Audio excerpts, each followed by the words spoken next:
Good evening, chat. Hello, it's Friday night. We got some fun stuff to do, and I apologize, guys. We were our guest and I were kibbutzing like some old women, and we kind of just got a little sidetracked in there. But that tends to happen. That tends to happen when you're chopping it up, as the kids like to say. But yes, we're talking about the judicial insurgency. Literally, these judges are running around lawless, doing whatever the hell they want. Why? Because they have a black robe. And we're starting to see this week, the Iran war thing has kind of covered up. Some massive bombs have dropped on the judicial front, and we'll get stuff to keep moving forward. And yes, EDW Raptor, I don't know, or is this how you communicate with Gabe Hoffman? For $5. But anyways, let's get our guest. You guys have seen him on here before. He is a practicing attorney out in the New York City area. It is our good friend of the show, friend of mine, hopefully a friend of yours too. Well, obviously, because Ryan's on his channel, so they're his, he's a friend of his own channel. It'd be a little awkward if he wasn't. But anyways, Ryan Mullally, how you doing, Ryan? Thanks, John. Good to be here. And no, I'm an enemy of my own channel. My own channel and I go to war. No, appreciate the intro, appreciate the kind words, and appreciate all of you who tune in to watch two lawyers chop it up. And in case you were wondering, Sean and I are wearing matching shirts because we're besties. That's how it goes. Yes, we played ahead, but he doesn't do suspenders, though. That's the problem. He doesn't do that. I'm a big, tall guy, big and tall as it goes. And I bought suspenders. I'm not tall, so I bought suspenders for the word war debate thing because I was like, I'll rock some suspenders when I go up there. Yeah. And you gotta flick them. You're like, well, I'm just a simple lawyer. Yeah, I saw those suspenders on you. I thought that's a good look, and they were too short. Oh, I tried to put them on. Gotta get fat guy suspenders. They're long enough to accommodate. Yeah, I got to get like fat and tall guy suspenders. That's what I need. Yes. I need, they gave me the double XL suspenders, but they didn't give me the tall double XL suspenders. So lesson learned. Yes. P-Dub's asking, did Gabe Hoffman buy all of you off? It sounds like it, the way people are transmitting in Hebrew. And if you don't know who Gabe Hoffman is, Ryan, that's actually good. Once again, as little you learn about the sector, the better for you overall. I mean, I don't know. I will say that I've been accused of collecting $7,000 shekel checks, and I'm waiting for them to clear. Oh. So if you're in chat and you're the one who's supposed to give me the 7,000 shekels, now's the time. Just super chat it. Like I'm waiting. My check hasn't cleared. I'm getting a little irritated, frankly. So let's work on that. Yes. All right. But yeah, no, Ryan just got done beating that ass over on a Wix channel, arguing about the invasion of Iran, which we're a week into it now, and we've done so many base things. Apparently, like allegedly pulverized a school, which it's kind of weird how they built the school right next to the fucking like military targets. Isn't that a little weird? Look, man. It is a little weird. And also, if I'm going to be serious for a second, like schools getting flattened is obviously a terrible thing. Like war is full of terrible, terrible things, right? Mm-hmm. What triggered me a little bit at the end there is it's like there's this idea where it's like, it's been a week. What do you mean we haven't won yet? Yes. And it's like, God, talk about modern attention span. Like it's the only war in history that gets won in a week. It's my war and I won it now. Yeah, like look, I get that Trump won the war with Venezuela in one day, and he won the previous one day, one night. Yeah, and the previous action in Iran was a 12-day war. But let's be clear, outside of like this exact president in this exact term, wars typically aren't won in a day. Yes. Well, yes, Germany did beat Denmark at 6 hours. Well, who the fuck is Denmark? Get the fuck out of here. Yeah. Well, no, they made a movie about it. Like it's like they're so proud, the brave Danish soldiers, they put little roadblocks up and went pew pew pew, and then like the Germans showed up and they're like, all right, we're done. And it's like, yeah, I bet you were. You were. Yeah. No, I mean, I will say, I don't know if you covered this or talked about it at all, but as far as legal things go, the whole submarine attack and like how people are screaming, crying about his war crime. Like I actually, we read through the DoD law manual about no, it's perfectly legitimate. And the one thing I thought was very interesting was I don't know if you saw those pictures of the U-boats. People were posting up saying the Germans saved prisoners, and it's like people don't really like to acknowledge the story behind that, and I kind of went through that last night. Apparently international law is violated when you're fighting a country, you blow up their naval assets. That's apparently not allowed by international law. No, who knew? The craziest shit about all this, by the way, is the same people who would tell you they don't trust the government, they don't trust Trump, they don't trust the CIA, they don't trust the FBI, right? Yes. Well, I don't trust the CIA or the FBI. But then they'll say we shouldn't intervene until a nuclear threat is imminent. Well, who's going to tell you it's imminent? Intelligence community, right? Yes. And if you don't trust them, like let's say you have to wait till it's imminent, and the nuke's going to be imminent on Thursday, and you're not going to be intervene till Wednesday when it's about to happen.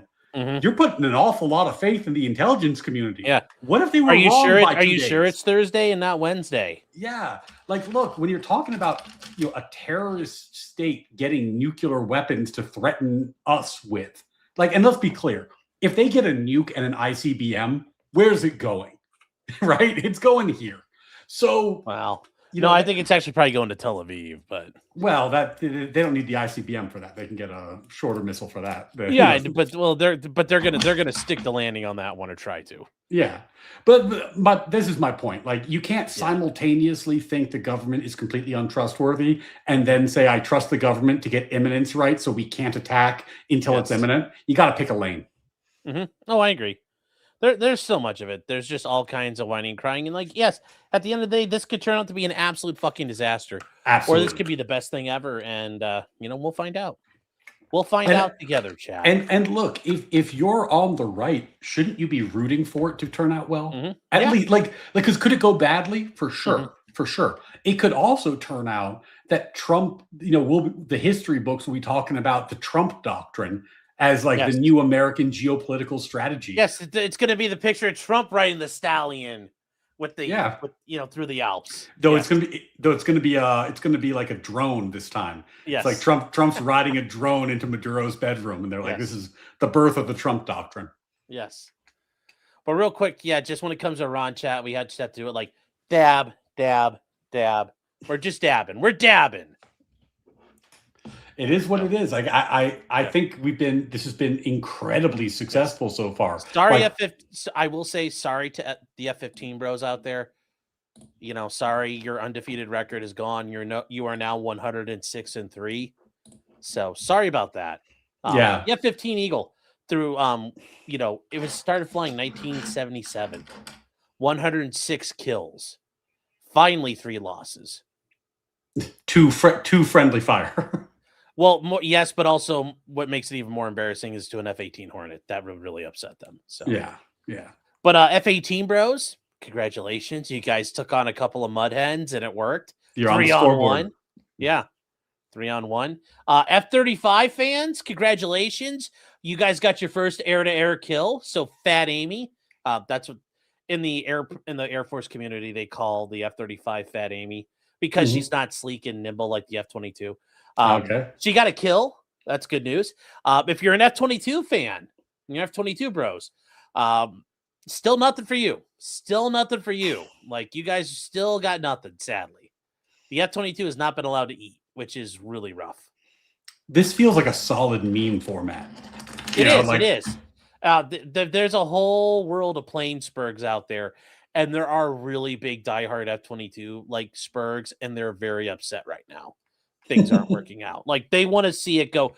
They want it to be fed whatever remaining Sukhois or MiGs that are left in the Iranian Air Force, but it's probably not going to happen. So yeah, not because we need to, but just because it would be good for their internal prop bets. Yeah, well, no, it's just I like this airplane. It's the best airplane ever. But it still hasn't had a chance to shoot down. Yeah. No, it's like when you're watching your team play and you're like, I know we're winning, right? But if they go for a 2-point conversion, I want my player, my favorite player to win. Yeah, exactly. Yeah, you're trying to. Yes, sadly, yes, the A-10 Warthog has more air-to-air kills than the F-22 Raptor. Yes, it does. Shot down a helicopter in the Iraq War. So, go A-10. Yes. Obama's shutting down the F-22 production. Actually, it's John McCain's fault. John McCain is the reason why that all got scrapped, and we're stuck at only 187 of them. Craig says, I'm shocked that an airplane made in 1965 has a better record. No, the F-15 was made in the 70s, but that's the funny thing. The F-15 is a 50-year-old airplane. And it's funny because when we were kids, Ryan, a 50-year-old airplane was like a P-51 Mustang or a P-17. Now a 50-year-old airplane is the F-15, and it's like, God, it makes you feel old. It sure does. But also, it's like, isn't it weird what the mix of technology is these days? Where you got like, it's like we got 50-year-old planes. We also have like dramatically new cyber attacks where we're taking out command and control centers just through like denial of service attacks, whatnot.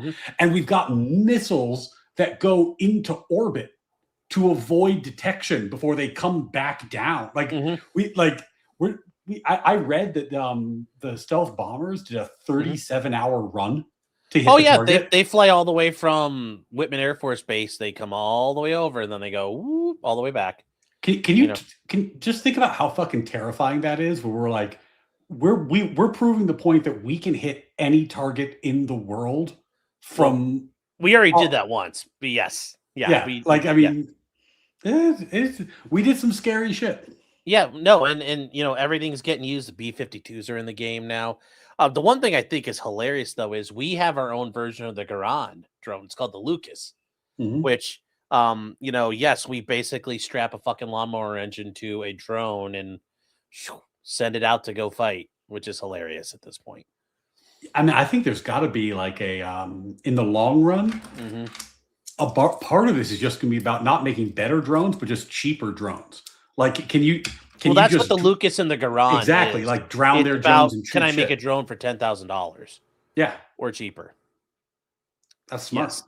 And yes, China has to be looking at the Three Gorges Dam and thinking, "Uh-oh." Yeah. You take that dam out, 500 million Chinamen gone in an instant, and all their industry. Well, I think that I heard that they're doing a little purge of their generals. They're probably looking for people who are more bullish on attacking Taiwan, but now they need people who can. The problem is they don't have the capability. They don't have the sea lift capability to hit Taiwan. No, they need to. I think that they've seen that we have some technology that would be very problematic in that situation, and they need to build up counter tech before they really take it that seriously. Yes, and they're still working on their carrier stuff. So, which they're progressing. They're progressing though. Eric says the Three Gorges Dam might take itself out. Well, that's true as well. So, all right, guys. Well, it's time to get into this. Johnny says it's a shame they didn't test out that cargo plane with a Tomahawk dispenser on it. Yeah. I mean, it's a shame we got rid of the Glickums as well because we could have just been chucking Tomahawks everywhere. But c'est la vie. C'est la vie. Can't get everything you want. No, we can't. All right, guys. So let's get. Magnus says fix your keyboard noise. So you fix your. Hold on. I'll do some solidarity here. There. It's not the same. But anyways, let's get to the lawless judiciary tonight. There's some stuff that happened, and we're gonna have to chat. We're gonna have to have a queen tonight. And normally it don't make no sense to her, but tonight it does. But our queen is Ketanji Brown Jackson. And if you follow, it just don't make no sense. But tonight, follow the lore. We have to. Yeah. For those of you following the lore, you guys know that because of your generous support, the last time Sean and I collabed, he was required by contract, by verbal agreement, he was required to stand Justice Jackson. And it's up to you guys if he has fulfilled his obligation. I think he found a fine opinion to stand. So yes. And it's interesting because this is one I didn't know about, and I don't know if you heard about this one either. But when it came out, I'm like, I looked at this and I said, when the hell did this get decided? When did they argue this? And they argued it on December 1st. So while we're well into this, they had argued this case, and I never heard a peep about this. Yeah, I wasn't following this one. I never heard about it, and this is a huge one. This is a huge one. I think a lot of us weren't really in the weeds on some of the immigration technicalities at that point, but I should have been following this case. By the way, people in my chat are so funny. They're like, "Holy shit, I think that was AI." It's like, you sure? Yeah, sure? Are you sure it's AI? I don't know. I don't know, man. Like, could have been her. Could have been her. Who knows? It could. Sounds like it every time we fucking listen to her. But the issue here, and there's somebody here, this guy Douglas Humberto Arias Orlana, entered the United States without authorization in 2021. Thanks, Biden. And after being placed in removal proceedings, they applied for asylum under the Immigration and Nationality Act. And it says the government can grant asylum if they want to. And they say in support of this, they testified he's being targeted by a hitman in El Salvador. Oh no, it's like they all read from a fucking script nowadays. It's like they all read from the same script. At least this is better than the Crunchwrap Supreme gang that was chasing down Kilmar Abrego Garcia. Yeah, well, I mean, the thing is, a lot of people are kind of getting the memo that economic asylum is not being granted. Yes. And if you plead economic asylum, you're gonna lose. Yes. And by the way, it shouldn't be granted. Like, economic asylum shouldn't be a thing. I'm poor. Well, that sucks. Well, it's because even just to do the technical legal thing, that means that everyone in the country is owed asylum. Yes, and right? I mean, this is also where if I'm the immigration judge, I wear that Paris Hilton shirt. Stop being poor. Yeah. Well, I mean, look, for asylum, you're supposed to have some kind of particularized fear. There's something about you that makes you specifically in fear because of people in your country. Like, for example, if you're living in a country that's conducting a genocide against your ethnicity or your religion, that's a very good asylum claim. Yes. Right. But you're seeing more of this now, where there's kind of some idiosyncratic fear because the economic asylum claims are just getting denied. Yes. And this is where it gets interesting. So the immigration judge found the testimony credible, but concluded that it did not establish past persecution or a well-founded fear of future persecution. Yeah, it's saying some gang members may want to kill me for some reason. Well, that sounds like a you problem. So anyway, they were getting removed. As I learned, there's fuera, which is removal, but then there's afuera, which is what I've been saying forever. That's the fancier way of saying it. Afuera. Well, you've got suspenders. You're a fancy guy. Yes, but I only know that because Javier Milei, when he was going through and removing all the government offices on his during one of his press conferences, he just grabbed it and he's like, Ministry of Transportation, afuera, and he just threw them all out. That was like the greatest press conference of all time. Yes, honestly, it's going to go down in history. That's why I keep using afuera. It's great. The Board of Immigration Appeals affirmed. Remember, chat, we talked about this. Your immigration judge is not a real judge. The Board of Immigration Appeals aren't real judges either. They're all Article 2 judges who work in the DOJ. Ultimately. So say on petition review, the First Circuit also affirmed, holding that, the record did not compel a contrary finding. So what is the thing here? And it says that the INA requires application of substantial evidence. And it's to the agency's determination whether these facts rise to the level of persecution. So it's the INA's it's the immigration court's determination. It's not going to be a circuit court. Or more importantly, going forward, I think this takes a lot of habeas claims out of the district courts. Because these judges saying, no, you have to release them because it's a valid claim. Nope. So make that decision. Yeah, can we scroll up for a second? Because this is really funny. Just a few points here that are really funny. As people in chat pointing out, this was a 9-0 decision at the Supreme Court level. So this was not a close call at the Supreme Court. Yes. But if you think about how this was done, you ought to wonder about some of these lawyers. They lost at the IJ level. They lost at the BIA level. Then they lost at the First Circuit. Yes. At the first. So like everybody keeps saying, no, this isn't a thing. And the Board of Immigration Appeals, that's precedential within the immigration courts. So it's a precedential thing. Like they follow their own precedent. So they made bad law once with the immigration appeals. Then they doubled down at the First Circuit. And then they tried again. And I don't know why they did, because it's been sitting for so long. Like they knew Trump was in charge. But, you know, yeah, they ran it out. And then ultimately here, you have to defer to the courts. You have to defer to the immigration judges and what they do. And for the law nerds in chat, this is different than Chevron deference. Yes. Chevron deference was struck down, and it said that, you know, the courts don't have to defer to agencies when they're interpreting the law.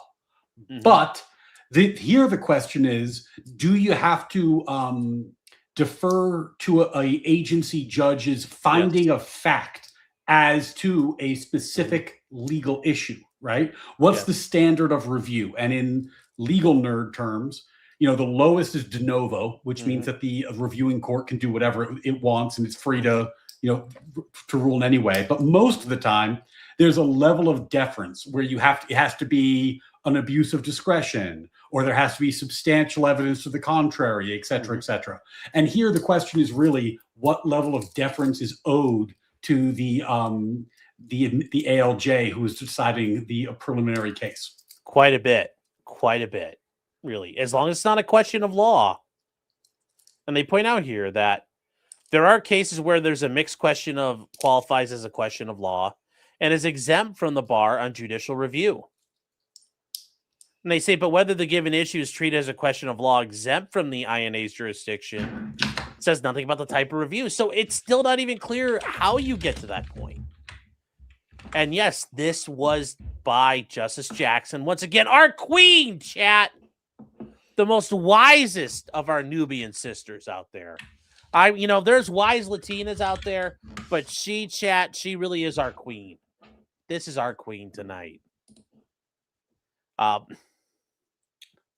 Jumble Nut says, what's Chevron deference? Chevron deference is now dead law, but that was the idea that if an agency, for example, the EPA, interpreted a statute and came up with regulations to come out a certain way, the courts would defer to their findings and their rationale as long as it wasn't arbitrary and capricious.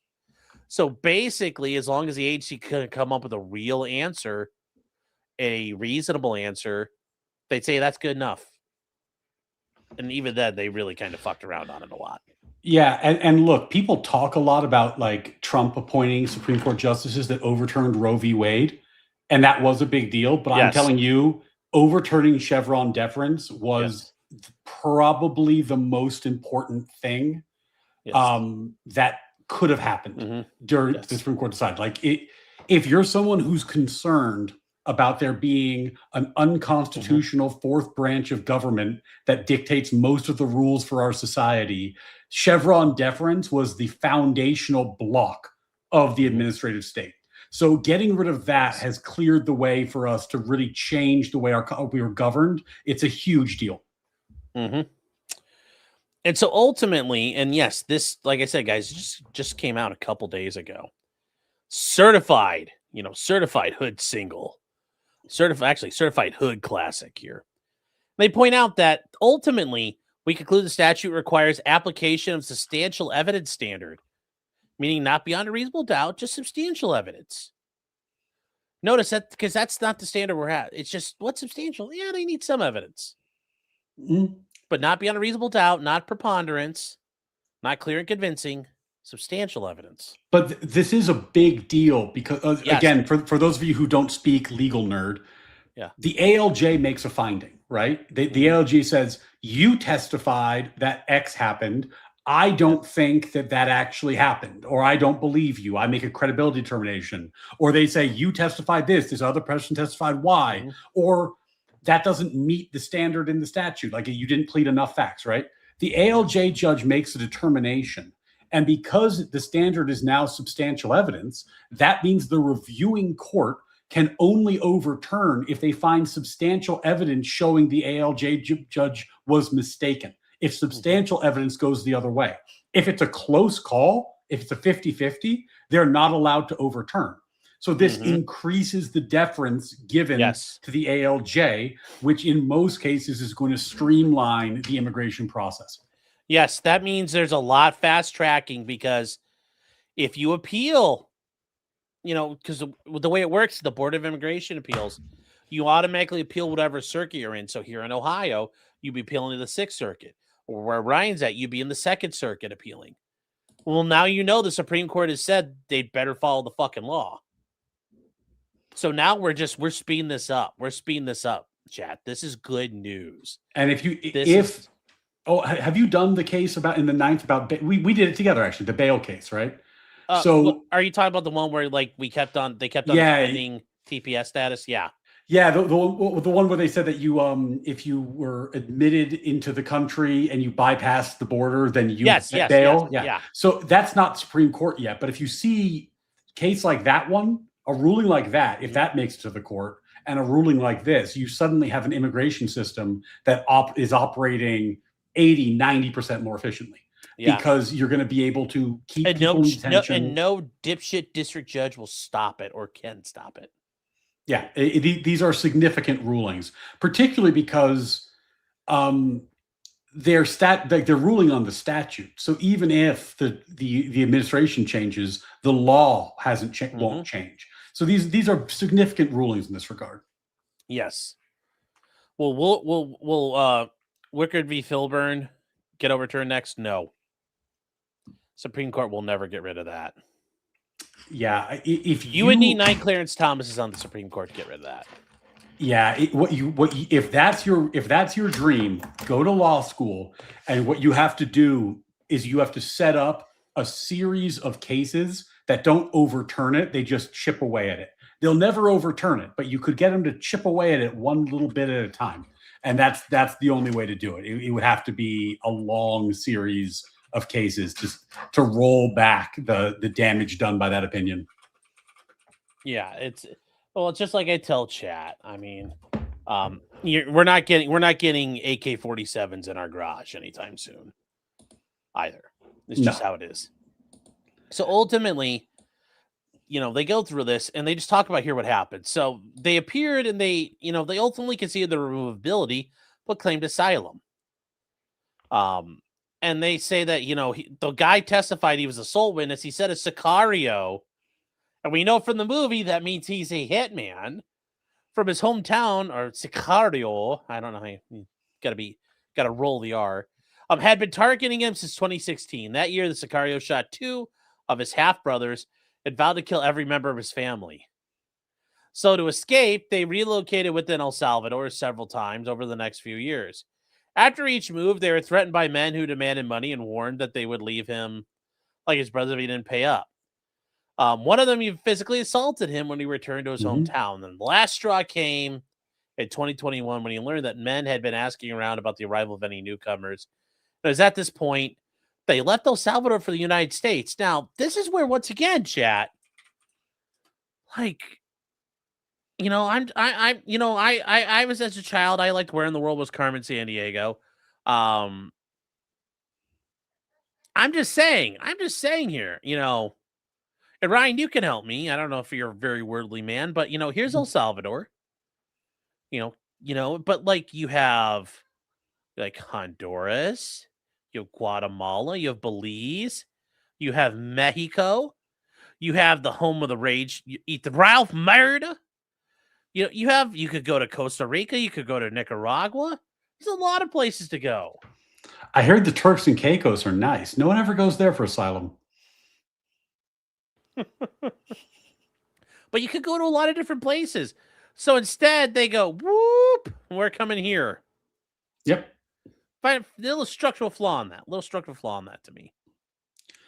Well, especially when the claim is that a hitman is looking for you. Yes. Right? Because like, why would the hitman be looking for you in Costa Rica?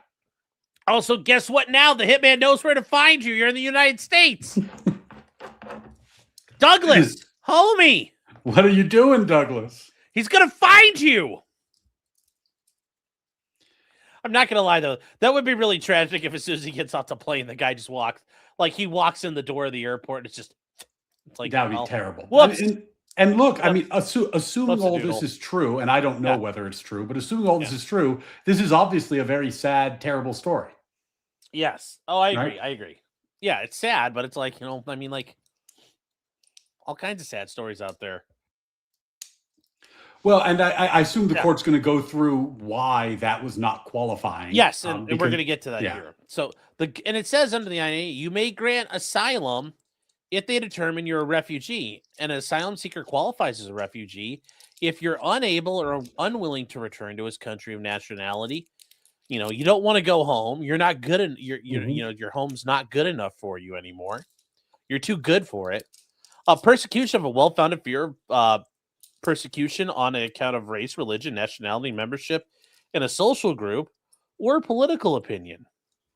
So, like, one of the important things about this is earlier I talked about, like, if your government's trying to genocide your people, that's an asylum application, right? Because you have a fear of persecution. Or your political party is getting wiped out. If they're purging all the Christians or they're purging all the Jews, right? And you're a Christian or a Jew, that's a thing. Oftentimes you'll see it like if you're like a gay guy and you're in a country where they tend to execute gay guys, right? That could qualify. Yes. But the story we read above, and correct me if I'm wrong, defenestration, didn't seem to meet this standard on its face to me. Like, it sounded like more like there was a personal issue that led to this hitman. It wasn't like a government thing. It was kind of like some kind of... but I don't know. It just sounds like some criminal element out there. Yeah, like generally speaking, like... Don Corleone's after you. Oh, exactly. Wow, that sucks. Yeah, like a criminal wants to kill you is not the basis. Yeah. Oh no, they're gonna kill me. Wow, that sucks, man. Yeah, I hope. Good luck to you. Like, bring a gun back with you while you're here. So they ultimately, and you could raise it as an affirmative application or raise it as a defense to removal, and they chose the later path. And they defended the removal by asserting asylum. So, yes, they credited his account of the facts, but those facts were insufficient to establish past persecution or a fear of future persecution, which is true because the bad guys want to kill me. Why? Oh, because they're criminals. Well, that's not any of this. Sorry. Yeah. And I mean, I haven't done that much asylum law, but typically there has to be, from recollection, there has to be some kind of like, and the government won't do anything about it. Yes. Right? Because I'm in Sudan, the Janjaweed are killing my people, and the government won't stop them. Okay. Yeah. It's not normally enough that there's a threat. There has to be like a threat, and there has to be imminence and real danger, and the government's not intervening, that sort of thing. Yes. And now death threats may establish past persecution only when they are so menacing as to cause significant actual suffering or harm. I mean, that is a weird standard. Like, how do you establish that? But okay. Well, I guess that's the next sentence. Yeah, do we have to send you there and be like, oh, I guess they really were going to skin him alive. Whoops. So they concluded the past persecution claim failed because he had not submitted any medical, psychiatric, or evaluations indicating that he experienced such suffering or harm.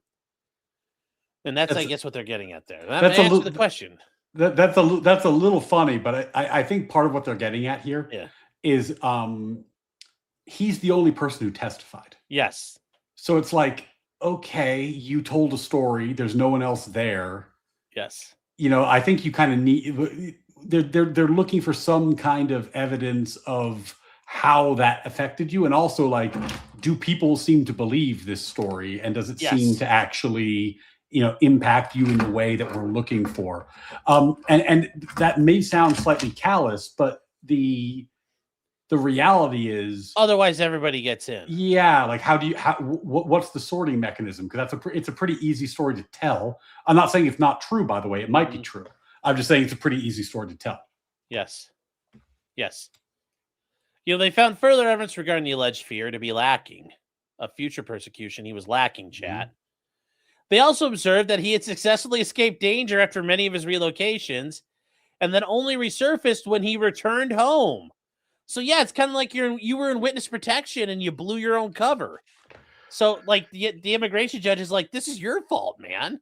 Well, also to your point, Sean, about the map, it's like it's like, well, if you could escape danger by just moving to another town within your country, like that doesn't seem to rise to that seems like a very local issue. You're not Carmen Sandiego. You're not on the run from everybody. They also determined that he did not qualify as a refugee. They determined that his wife, and I hate it when they abbreviate children, but it's like GUIG. It's like they're naming it after a robot. Were likewise ineligible as their claims were derivatives. So they all get a fuera. So they appealed to the Immigration Board of Appeals. And they said they didn't establish that he suffered past harm. Okay. They then went to the First Circuit, and it says that once again, they did not dispute the death threats may establish past persecution only when they're so menacing for that. Instead, they argued that the Court of Appeals, this case met that standard. And the Court of Appeals emphasized that its review was cabined, meaning they were restricted to whether the agency conclusion that he had not demonstrated past persecution or a well-founded fear was supported by substantial evidence. And they say only that's under that standard, reversal is only warranted when, if in reviewing the record as a whole, any reasonable adjudicator would be compelled to conclude to the contrary. Meaning, as long as anybody could reasonably say, fuck it. Yeah. And this is it. Here's the critical point. The First Circuit standard is what it is. It's as Sean described it, right? Yes. In appeals litigation, you are limited to the arguments you made below. They didn't argue that the standard is wrong and should be changed. So that's not something that came up. No one was arguing at the First Circuit that they should change that. So the First Circuit didn't look at that. They just said, applying our standard, did this qualify? And they came to the conclusion that, look, the ALJ, with the administrative law judge, is just easier to say ALJ, reviewing this case, came to a conclusion, and we owe them some deference. They didn't quite give a standard, but if they said that a reasonable adjudicator would have to be compelled to come to conclude to the contrary, that gives a zone of discretion, right? A reasonable judge could, if that decision was reasonable, we're not going to overturn it. And for you guys wondering, what's this basically? They're basically saying as long as it's not arbitrary or capricious, if that's a standard that helps you here. As long as it's like, I don't think this is really warranted. Good enough. Good enough. As long as the immigration judge doesn't go, LOL, have fun, Jorge. As long as you're not saying that, they're probably going to have to uphold it. JMK saying, what's the percentage? I don't know. I don't know what it'd be, but I mean, it's probably around probable cause, in between probable cause and preponderance. Yeah, no one really knows what these percentages are. Like, what's beyond a reasonable doubt? Is it 90? Is it 95? I mean, it's certainly less than preponderance. It's less than 51%. No one really knows. Sean, people in my chat are complaining that I don't know how to snap suspenders like a real man like you. And look, I'm working on it. I got to find a company that makes suspenders that accommodate both my height and my width. And if I can find that company, I'll snap some suspenders. I will take you under my wing. You shall be my Padawan. I will learn from your gracious suspender usage. If you've seen Kill Bill, I'll be like Pai Mei. Yeah, I'm telling you. I will train you. When I did Word War Debate, if you guys want the lore, my chat was telling me that I got to rock the suspenders. So I actually, when I had them tailor up my suit to put the suspender hooks in, but then when I got to Jersey City, the suspenders were too short. My pants would have been up above my belly. So I had to give up the ghost on that. Sorry, Atlantic City. And I was not running around Atlantic It doesn't City. really matter. You're in New Jersey. It's not like it really matters. Wow, Jesus Christ. Atlantic City is a weird place, Sean. Yes. I was not going to run around Atlantic City looking for a men's store. I was already sleeping in a casino. Oh, did I tell you this shit about that debate? Like the weirdest part about it? No. What happened? You know who Enrique Tarrio is? Yes. So he was like doing a lot. He was there like live streaming it. Yeah. And like doing commentary and whatnot. I did not know what he looked like. Oh. So, but he was there like doing like he was like I don't know what he was doing. He was live streaming. So yes, being a Fed. Whatever. I'm sitting in a fucking Dunkin' Donuts, but I've seen this guy at like all the events because he's been there. I don't know who he is. So we're sitting at Dunkin' Donuts, we're like hanging out. I'm like, oh, do you know how to get to the spot? And he's like, yeah, And we're chatting. I was talking to his girlfriend. Like we're like, oh my God, it's a good thing nobody else saw you there. Because it'd be like, Ryan's hanging out with the Proud Boys. Yeah, it's like so then I like walk back and so it was like, do you know who someone else there was like, do you know who that guy is? I was like, no. They're like, that's Enrique Tarrio. I was like, oh, okay, that's a good photo op. Yeah, no, that's what I mean. Like, imagine if there'd have been a picture of you sitting there, like, he's eating donuts with the Proud Boys. Dude, I had no fucking idea. It was the funniest. Like in retrospect, that shit was so funny. Like I was fucking dying. That's correct. But remember, chat, the Proud Boys did nothing wrong.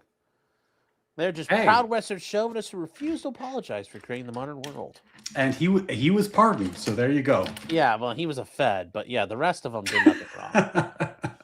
So it says the Court of Appeals ultimately affirmed that the testimony did not compel a finding of either past persecution or fear of future persecution. It's like, so now they're in real trouble. Now they've got binding circuit precedent against them. Mm-hmm. And they're in trouble because I guarantee this is probably a 3-0. And they said the threats were not so menacing as to cause significant harm. And it's been a couple of years. Maybe that Sicario's dead, or maybe he like picked up a new job. Maybe he's trying to kill someone else now. Well, and also again, like if you can just move towns, yes, like there's got to be some threshold of like, is this the sort of thing that asylum is made of? And they're like, I got this terrible problem. It's like, oh, that sounds very serious. Yes. How did you try to solve it? He's like, well, I moved an hour down the road and the problem went away. And it's like, well, that seems like a pretty good solution. Yes, we run into the problem of we can't. It's like going to the animal shelter. You can't take everybody home. They all can't come home with you. No, it's true. Like if you see the dogs, you're like, oh my God, I want to take all the dogs home with me. It's like, but you can't. You can't have all the dogs. You can't have all the cats live in the house because then they piss everywhere. But I mean, it's the same thing. We can't let everybody in. We can't let everybody in. Yeah. Don't worry, Ryan. I'll remove you from the screen and I'll just say that. You can't let everybody in, Chad. It's like when you're at the animal shelter. You can't take them all home. See, that way it's just me saying that. Yeah. I'm scared. Fuck him. This is Sean's move. He's like, clip that. Ryan, I'd like to invite you on stream. And now. Yeah. Don't worry. Eventually I'll be on somewhere. Isn't it true you said this? Fuck yes, I said it. By the way, since we're having fun, we're chilling, we're broing out, and as always, I'm at 1,299 subs. Who wants to get us to the lucky 1,300 mark? Come on, sub to my channel. Don't be a bitch. Yeah, don't be a bitch like me ducking Sean when he starts calling asylum seekers analogous to cats and dogs at a shelter. Yes. Yes, now tell Ryan about storm matches taped to bottles of vodka. Yeah. We'll talk about making Molotovs another day. And for those joining now, yes, Sean and I coordinate our outfits.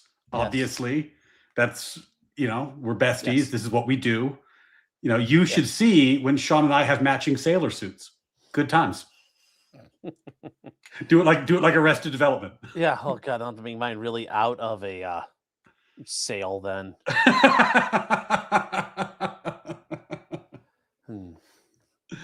But yeah, Ketanji Brown, our queen, chat, our glorious legal scholar, our queen, the Numidian queen we have before us.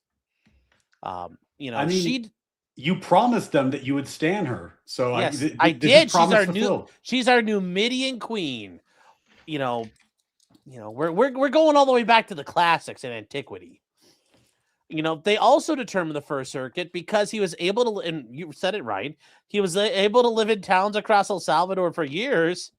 A reasonable fact finder would not be compelled to find a fear of persecution. It's like, you're a hide and seek champion, brother. So good job. I mean, that's the thing. That's the fact that I can't get over, right? Where it's like, if you have a problem and the problem can easily be solved within your country, yes, how is that an asylum application? And by the way, I understand that legally you are allowed to bring up asylum affirmatively or as a defense, but it is interesting that he didn't even think that this was the sort of thing that got him asylum. He just came here, right? Yes. He only brought up asylum after they were trying to remove him. Yes. Which is legally permissible, but I think does influence how I read these facts. Yes. Well, it's just like we talked about with the last case where we covered it. Oh, no, now you caught me. Now, hey, listen, man, I got all kinds of problems. Why'd you tell us about it? I was too busy living life. Yeah, I have stuff to do. I had to buy a matching blue polo shirt so I could hang out with my bestie. Somebody's social security card. I was taking Sean's masterclass on suspender snapping. Yes. I had stuff on my mind. So this is already a problem for him, but they keep moving on. They talk about substantial evidence isn't actually in the statute, but you have to apply it here. And they point out the review in particular manner, you have to do it. And they say the Court of Appeals shall decide the petitions. Once again, you're appealing to the First Circuit in this situation, only on the administrative record on which the order of removal is based. So the record of that administrative hearing, remember, chat, these are once again Article 2 judges. They're administrative law judges. You're limited to this. You don't get to open your own record. You don't get to have your own hearings. You're stuck with what you did in front of that immigration judge. Yeah, it's only that record. The court is not going to hear new evidence. They're not going to find new facts. They read the transcript. They look at the exhibits. That's it. Yes. And they point out that subparagraph C, I mean, listen to how base this is. A decision by the agency that is non-citizen is not eligible for admission. And once again, what's admission? We already talked about that. Is conclusive unless manifestly contrary to law. I mean, think about how intense that is. I mean, that's actually a higher standard than what the Supreme Court's granting. Yeah, I mean, this is one of those times where normally when the administration's been like, nope, you don't get the right to evaluate our decisions. And the Supreme Court's been like, yeah, no, we're not doing that. This is literally one of those times. You can't challenge it. Well, and if you think about an immigration system, this makes some sense, right? Because if you have one of the big questions we've been debating in this country, if I'm going to get on my high horse and be serious for a second because we've been memeing, is what level of due process is required for immigration? It's not a full trial, right? Yes. If you have to have de novo, meaning from scratch review from the ALJ to the board, from the board to the circuit, from the circuit to the Supreme Court to have a deportation, you'll never have a functioning immigration system. Yeah, that's way too much legal process. Yeah. It's way too much. And Congress knew this. And when they wrote the law, they made it this manifestly contrary to law standard because that streamlines the process.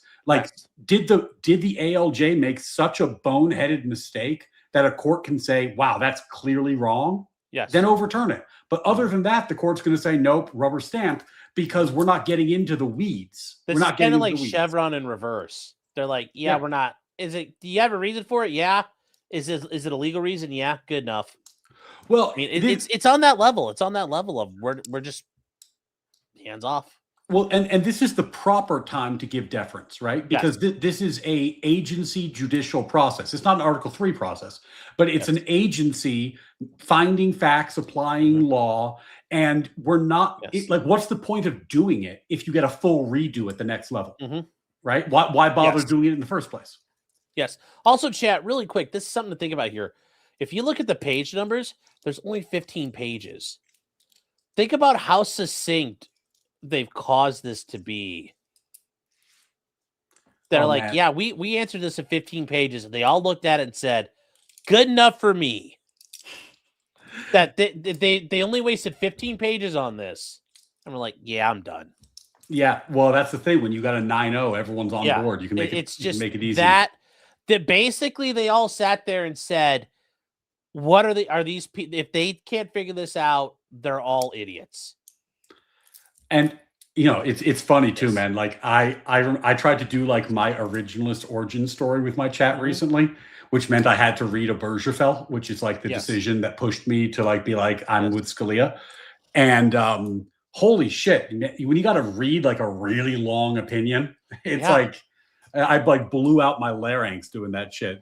My poor moderators and editors are like, how the fuck are we supposed to turn you reading a decision for an hour into a clip?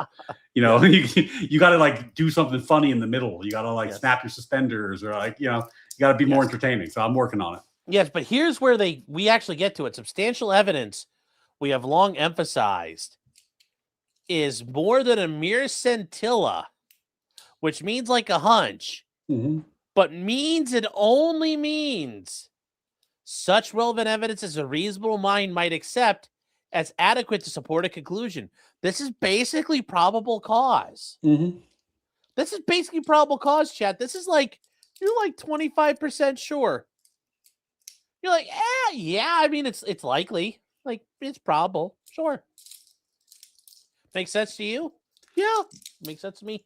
Good enough. Yeah. And the next sentence really explains it well. Yeah.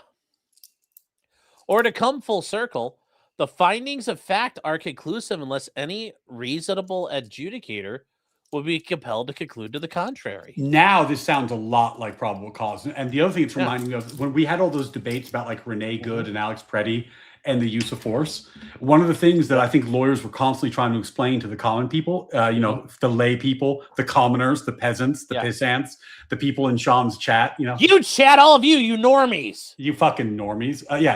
Is that like the law allows for reasonable mistakes and creates deference, right? So what they're saying here is the ALJ finds facts. I would need to say it would be unreasonable to have reached that conclusion. A reasonable ALJ would have done something different. But I'm not going to get into like he said it was 4.5 and I think it should be 4.7, right? Like we're not getting into like decimal points and small degrees of difference. If the ALJ said it was a red light, but the evidence shows it was a green light, that's not reasonable. Nobody in their right mind would have came to the same answer. Yeah. And that's actually a pretty high bar. Like there's a lot of, in a lot of these cases, there's room for discretion. Oh yeah. Well, and here's the thing. Having challenged a bunch of search warrants. I think the judge or the magistrate got it wrong. Well, you know what? Actually, in hindsight, yeah, they were wrong. But were they still within the bounds of the law? Yep. Yeah. So guess what? Overruled. You can be reasonable and still be wrong, right? You have to be like unreasonable to be overturned. You have to be completely insane. Yeah. And this is what the substantial evidence shows, right? Like, and again, like think about the red light, green light example. Like, let's say the judge said, look, the guy testified that it was a red light, but I think it was a green light. So I'm denying asylum for whatever reason. Well, I don't know why that's relevant, but let's pretend. But then the higher court says, well, hold on. They had traffic camera footage. Yeah. The light was definitely green. Like, what are we talking about here? Yeah. Watch the video. It's literally green. Or in this case, the guy's like, look, I have where they were peeling the skin off my back. They lit my feet on fire. They pulled my fingernails. They yanked a couple of teeth out of my head. They actually filmed it and put it on Live Leak. And a court could go, okay, yeah, and the immigration judge says, yeah, whatever, don't care. The First Circuit could say, yeah, actually, that is pretty convincing evidence. So, yes, we're going to overturn the ALJ. Exactly. Yeah. Yeah, and they point out, though, that whether the determination fits within substantial evidence is not always clear. And they say courts have split over the standard of review that should apply to determinations that asylum applicants have not established persecution. But, we're taking care of that. Yeah, clearing it up. Yeah, but here's where it gets bad. Some courts review the entire inquiry. And like you said, everything gets re-examined, a de novo review. Well, you're never going to get it. Like, it makes the system so slow. Yes, but some courts have done that. They say they, under that standard. Other courts have broke down the inquiry into two parts, reviewing the NEC's findings and its legal conclusions de novo, meaning literally they're going to go through and literally redecide the whole case. These appellate judges are going to rehear the hearing, basically. And it's interesting because it seems like they're winding up to say that this standard is not just on the facts. Because here they said some courts do facts with substantial evidence standard and law under de novo standard. And you could have read what the court said above as saying that this is correct, but they seem to be indicating that they're going to go a different direction. Yes, and you can start here with yet. Yet, even these courts are not always careful when differentiating between factual findings and the application of law to those findings, sometimes applying substantial evidence review to the entire inquiry. Interesting. And they say today we resolve that. And they point out that courts to review the entirety of the conclusions, both the underlying facts and the applications of the INA to those findings for substantial evidence. This is a big deal because when courts try to split the analysis the way they were describing above, this sometimes gives courts a lot of leeway room to do some crazy things. Yes. Like, remember that TPS decision, the TPS report decision that we were looking at? Yes, about Nicaragua. You're like, well, they keep saying it's bad. It's got to be bad. It's like, or like when the court said, like, well, the law says there shall be no judicial review, but I'm not reviewing the decision. Yeah. I'm reviewing the process that led to the decision, right? Like, when you give courts that's where you're getting, I'm giving habeas to the process. Yes. When you give courts a lot of leeway, they can, if they want to find a way, they can. Yes. This is a simple, easy to apply standard. It's substantial evidence. If a judge wants to hear your case, he'll find a way to hear it. If he doesn't want to hear your case, he'll find a way not to hear it. Yeah. But this takes a lot of the slack out of the system. Like, we know it does. There's one rule. The rule is simple and easy to apply. They point out, though, ultimately, as they're saying here, the language of the statute, the agency's determination, whether undisputed facts, and that's the thing. You generally have to agree to a set of facts, and it's a trial to the administrative judge. And you say, Judge, here's all the stuff that happened. We all agree these are the facts. You make a decision.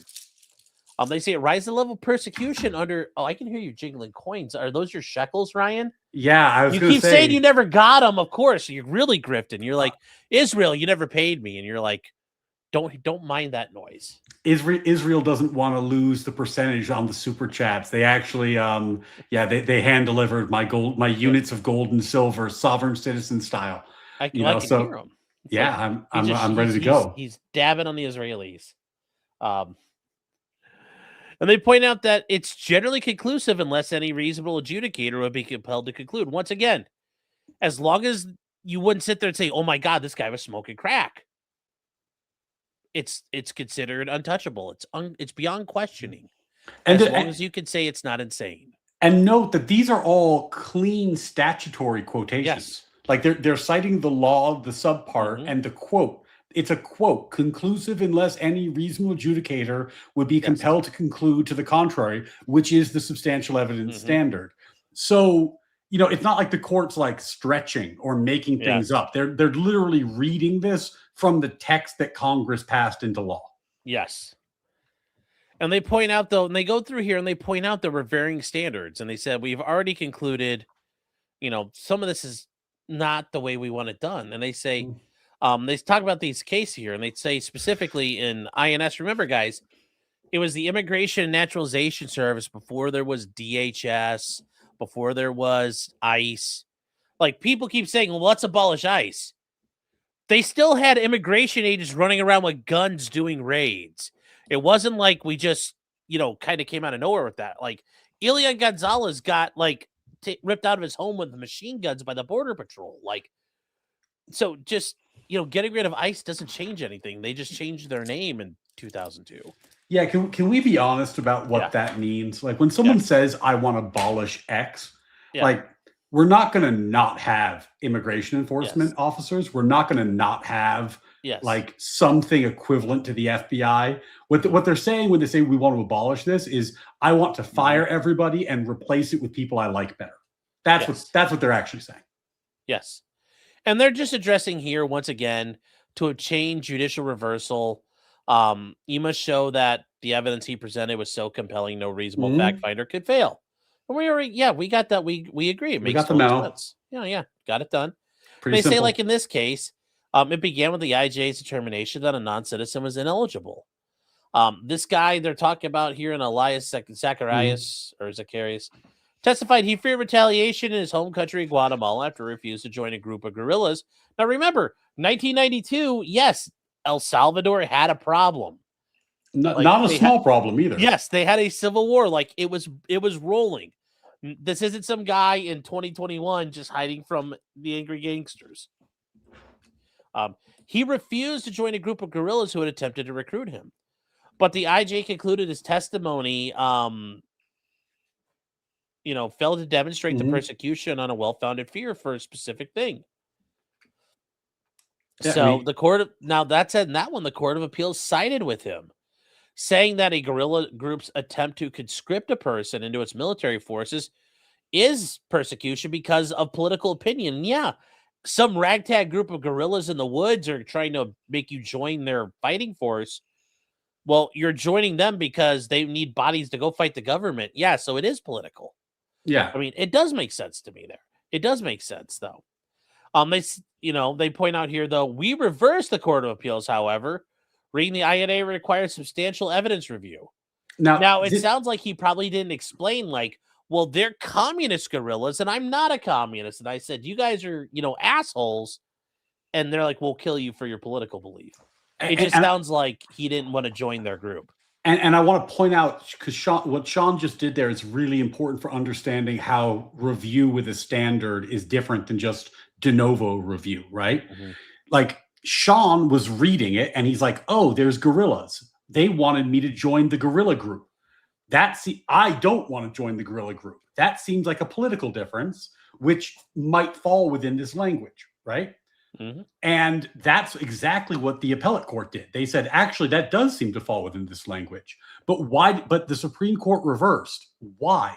Because de novo, from scratch review, maybe you think something different than the lower court did.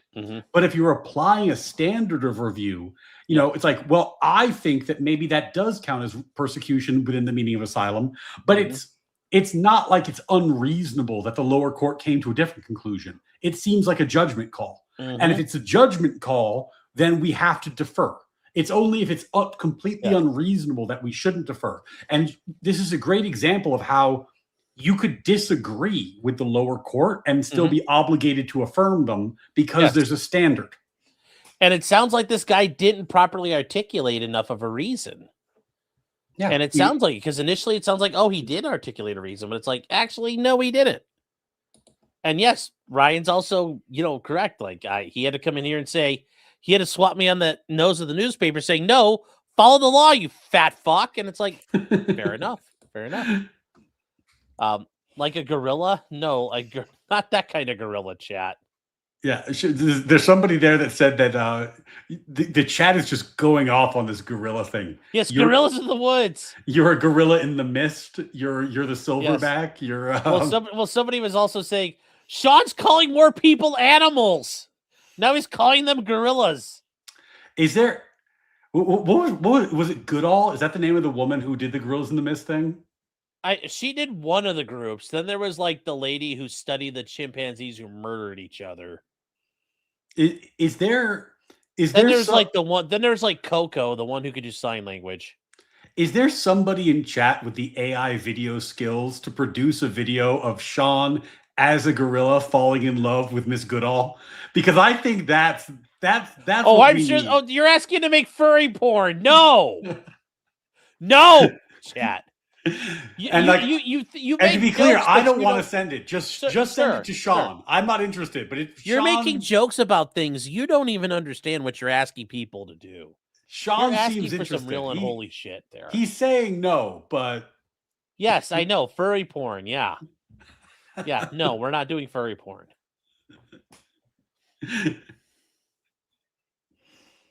Dr. Fossey was the gorillas. Jane Goodall was the chimps. Okay. Thank you, Karate Cat Mom. oh, sorry. So then correction, Yes. Dr. Fossey. So Dr. Goodall, though, when you read about the chimps, though, they had like fucking wars. Like they would battle each other and they would wipe each other out. Like there was some crazy shit that went on. The funniest shit about your chat. Yeah, is Ryan, what's your DeviantArt account? Rename. Yeah, they've immediately.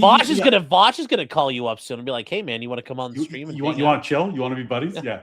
The funniest shit about this is your chat immediately identified the person who would or could do this. They were like, everybody was like, "Yeah, it's Maddie. Maddie's the guy. We're gonna get Maddie on." Yes. This. I don't know how Maddie you got that reputation, but that's an interesting reputation. Well, he's my AI guy, and he came up with this for me. He helped me put this together here, but you know, chat is always wrong, and it's here. Always blame chat. When Sean doesn't share the screen, your fault. When you hate the Jannies, you're the Janny. Now the problem is you can't put Alec Baldwin's face on there. The AI software is like, we're not allowed to do that. But I mean, that's a good one. That's a good one. By the way, I love this chat from your boy Dagon here. Ryan, you sweet summer child, you have 200 autists and 15 gay mods here. Do not challenge us, bro. Yeah. Don't give them ideas. I'm getting a sense of the vibe that of the community you've created for yourself, Sean. Yes, it's a hell I've built for myself. So they go on to further discuss, 1252B4B, and they say we hold that, substantial evidence review. He was ineligible for asylum. And they explain that based on the standard, only if there was such reasonable evidence like that would be overturned.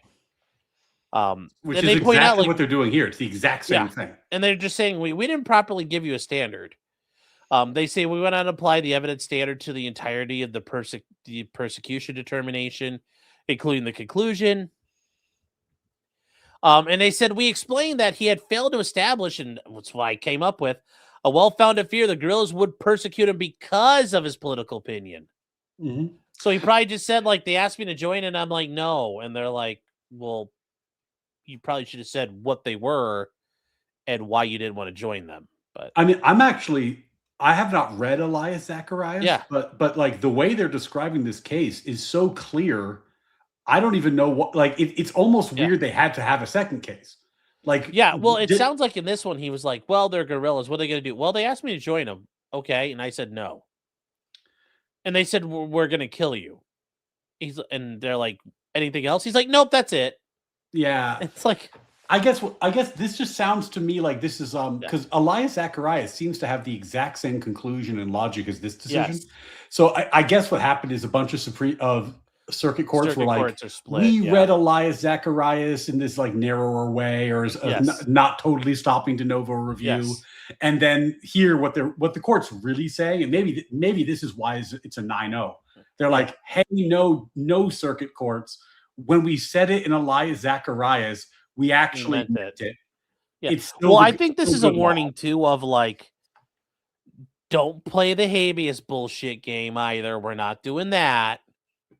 Like just we're kind of getting tired of the games here.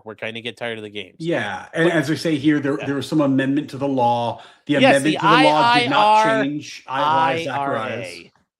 The Illegal Immigration Reform and Immigrant Responsibility Act of 1996. Mm-hmm. So they said amending several provisions of the INA concerning judicial review. And they also gave the standards review here. They point out that, administrative findings of facts are conclusive unless it's, no reasonable fact finder could agree. It's like, well, yeah, these are intended to restrict review of immigration-related determinations in federal court. Yes. Yeah. They intentionally stripped courts of jurisdiction to review certain types of removal orders entirely. And that's for valid reasons. If you don't do that, then the system is it's just going to grind to a halt. Yes. And they say against this backdrop, it would make little sense to interpret this as expanding judicial review beyond the pre-practice of applying deference to agency persecution determinations. Yeah, and like the court's almost getting repetitive at this point, but they're doing it because they're just saying like this was a very easy case. Yes, and this wasn't a tough one. Yeah, and they're saying given the force of the case and the enactment history, we can't accept the arguments about the applicable standard review. And this is Ketanji Brown Jackson, our queen, once again. She took these people and she said, "Listen, you guys. There's no way in hell you could have misunderstood us. It should have been clear what's going to happen." But she's saying it as nicely as we can. You guys missed the mark completely. This was dead on arrival. You should have understood that. Yeah. And she's like, if I have to explain it to you like you're 5, I will.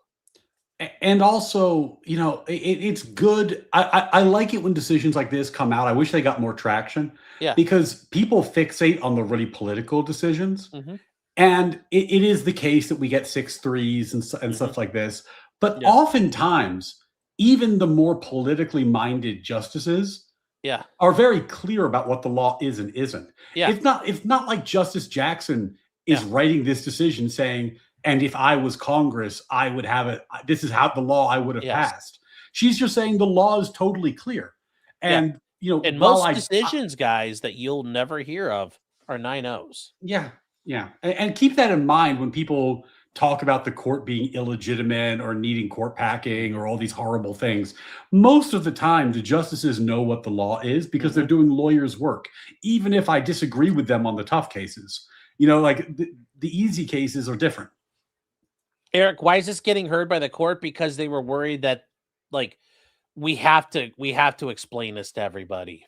And I think they saw this as, oh, shit, we need to address this issue.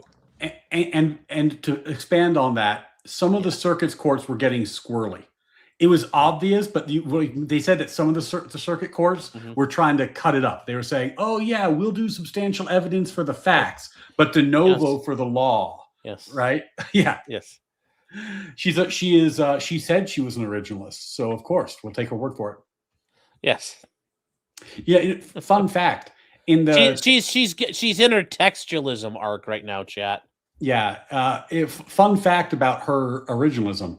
In the tariff case, she dissented separately to talk about how much she would love to talk about legislative history, which is the one thing that all originalists agree doesn't count. Yes. So, that's her. She's and it shouldn't even count for a textualist too.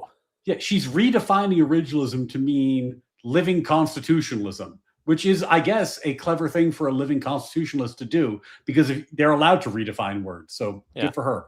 But yeah, no one buys that.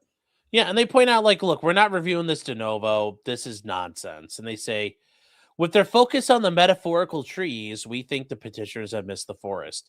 And this is just saying you are so off base, you don't even understand it. Yeah. You're so wrong.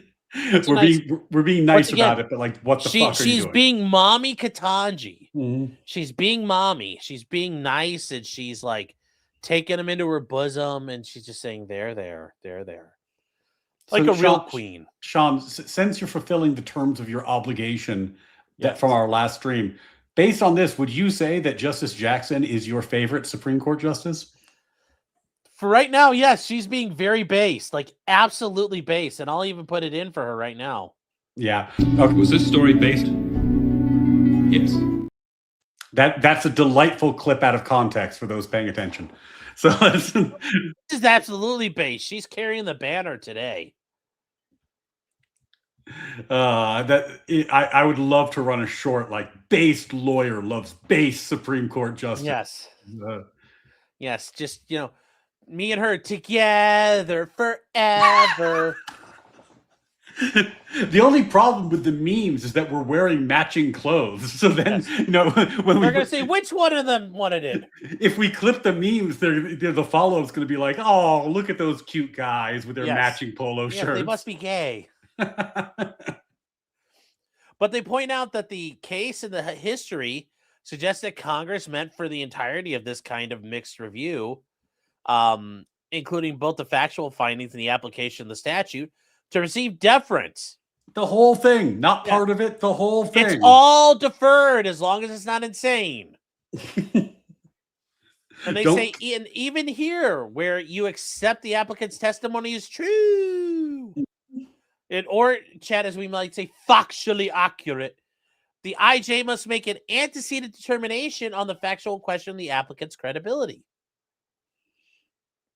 And they say, given that Congress required appeals courts to give deference to the fact finding, it would be anomalous to conclude that courts can review substantially similar persecution-related findings de novo, saying, nope, it's all gone. The whole thing. And this is, your chatter asked such a great question earlier where they're saying, like, why do they need to do this? They need to do this because clever courts kept coming up with ways to cut it up and apply de novo review. Yes, because all these courts get persnickety. It's like when the Supreme Court said, don't do this. And the judge in Massachusetts said, well, I don't think that's actually what you mean. I think you meant something else. So, And the Supreme Court would say, no, we meant that too. And he's like, That's what's happening. What we meant was extraordinarily clear, and we told you what we meant. And unfortunately, now we're going to have a whole other case just to say we meant what we said. But here we are. We meant what we said. Yes. And they just once again point out that the Court of Appeals applied the appropriate standard when it reviewed the determinations. Therefore, it's done. Fini. Yeah. Now, legally, Greg, I started going gray at 14. Thank you very much, sir. Wow. What a it was doing sucked. this, running the Silver Fox. That's the move. No, it wasn't Silver Fox. It looked like shit for a long time. Oh, okay. Because it'd be like individual hairs poking out, so it just looked garbage. Yeah, you know what's funny? Like law school wasn't. I mean, I guess it was a long time ago, but in my heart, it doesn't feel that long ago. Yeah. But when I was in law school, this shit in my beard was red. Oh, you know what I mean? Times change. Yeah, but chat, this is like, just so you guys understand, this is like, you can't go to the Court of Appeals. You can't fuck around with it. A fuera is a fuera is a fuera. And your immigration hearings, boom, fast. Your appeal to the Board of Immigration Appeals, boom. These are lightning fast appeals. These are not, like appealing to the First Circuit or the Sixth Circuit, and it takes a while and you got to beg for an emergency stay or emergency orders. No. The immigration system is meant to be fast. And Trump is running it as hard as he can. And it does. This is a big deal in a few ways. It, as Sean said, it makes the system much more efficient. But it also does a few things in terms of like the nitty gritty of how these things get litigated. Because, for example, different circuits were doing this issue differently. Some circuits were doing de novo in parts, and some were doing what the Supreme Court wants. And because of that, litigants were always trying to move their asylum into the better circuits for them. Yes. Now there's less incentive to do that. It's going to be more similar no matter what court you're in. It's the same reason why the ICE was moving people into the Fifth Circuit. Because they wanted to have Fifth Circuit judges. Yes, they had sympathetic judges. Edith Jones, the most based of judges. Yes, Judge Ho. Yeah, but then the that other Ho, unlike most, most hoes aren't loyal. That Ho is very loyal. He is. Except he disagrees on birthright citizenship. So other than that, he's loyal. Other than that, but the other thing that's a big deal about this decision, which I think is gonna, this is a little bit more like in the weed legal stuff, but oftentimes the way that let's say there's like a pro-asylum legal group that does asylum work, right? Yes. They take the case at the ALJ stage, but they don't need to bring in the heavy hitters, like the big guns, until you get to the circuit stage, because they could get de novo review. Mm-hmm. Now they can't do that. They have to actually litigate it below.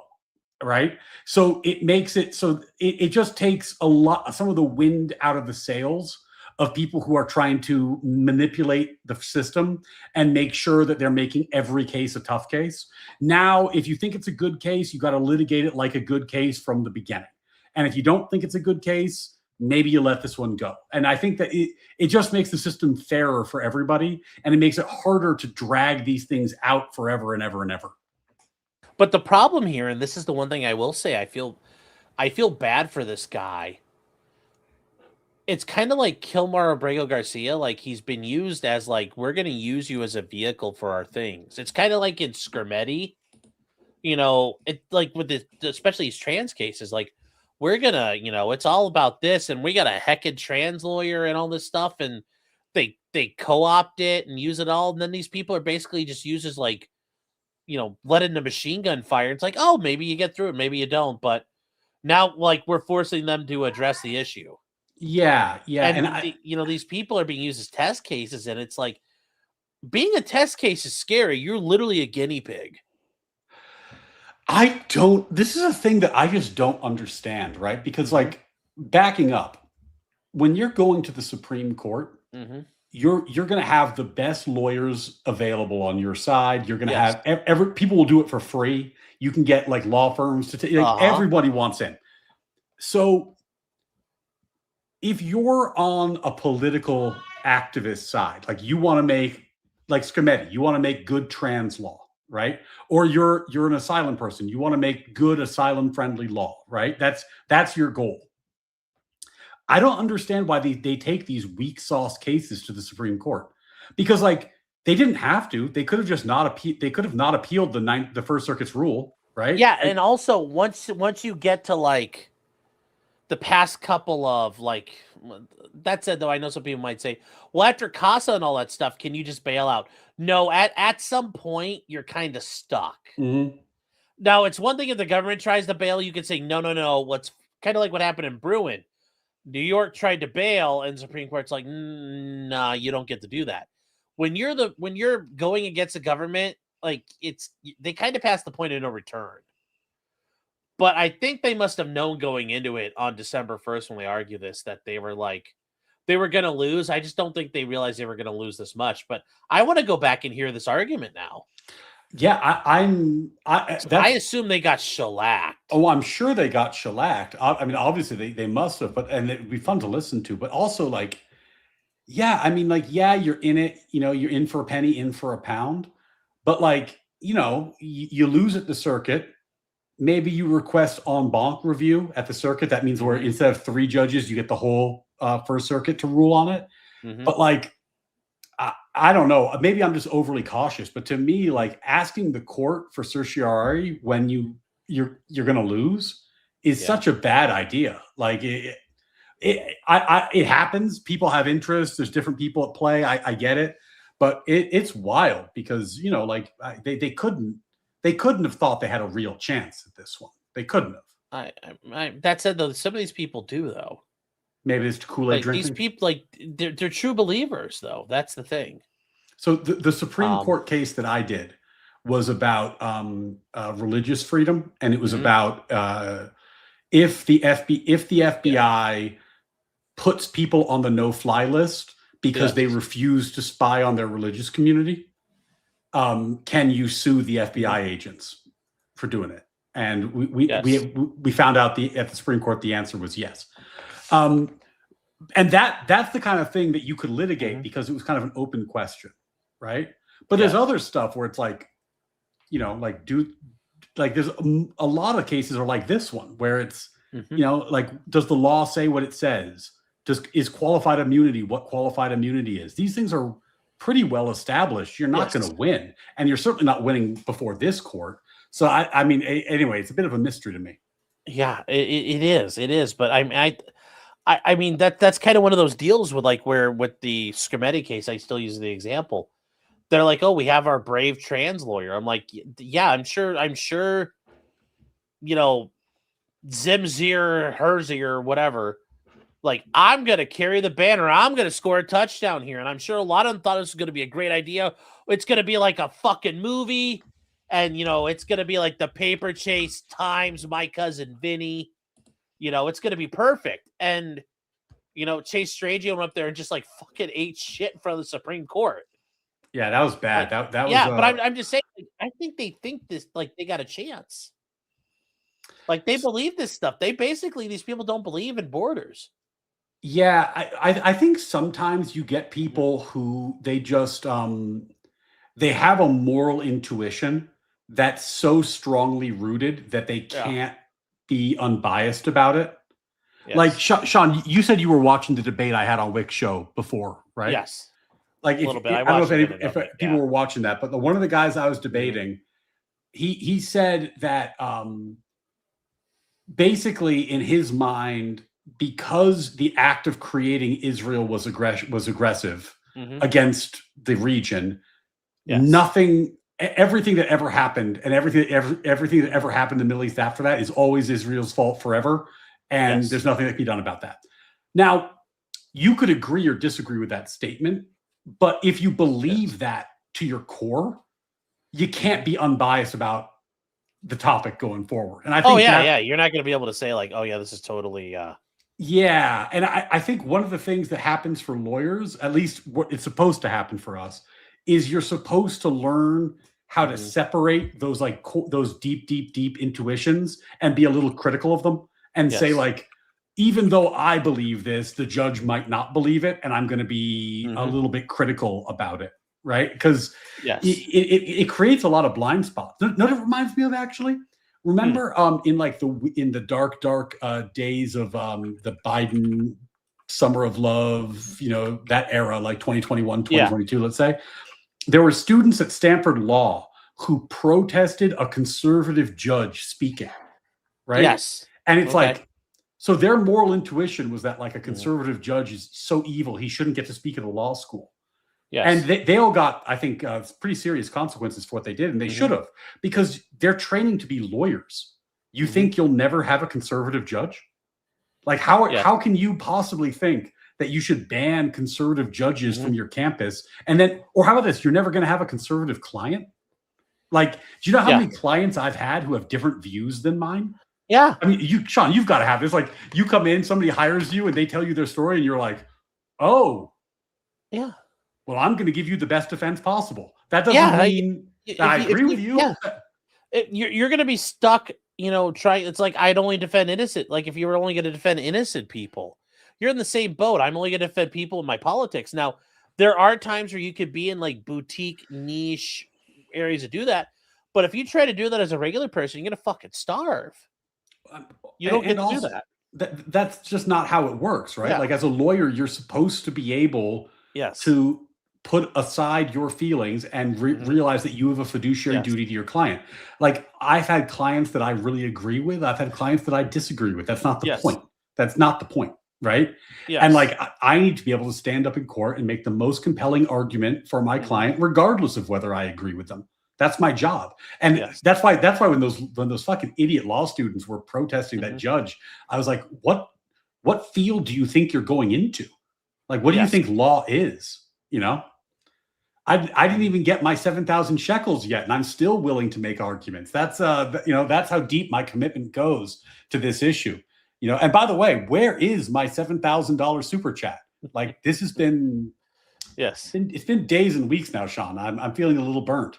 I mean, hey, checks in the mail, man. 2 more weeks. What's weird is that by reputation, not a stingy people.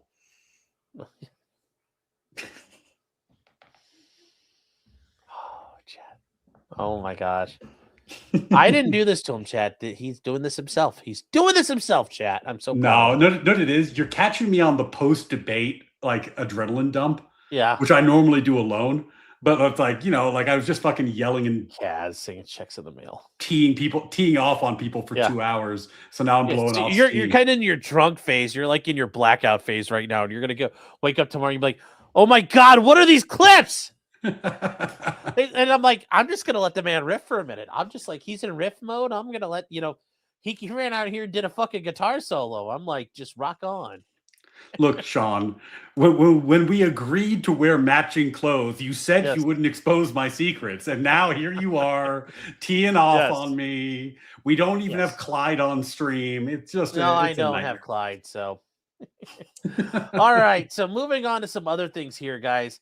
Out of the 7th Circuit, so Chicago, this is the case where the news groups were suing the DHS over the use of tear gas and other things. and I talked about this before on my show a couple of times. This is where the judge had decided we're going to have, she said DHS, ICE has to come in every day. I'm going to have a discussion with them. I'm going to review, are they following my order? And, she, did you hear about this? No, I didn't hear about it. Every day you're going to come in, Bavino. Oh, that one. Yeah, I did hear about that and one. You better have fucking answers for me every day. And the judge was also watching, using news reports as information that, question people. And the Seventh Circuit's like, can't do that.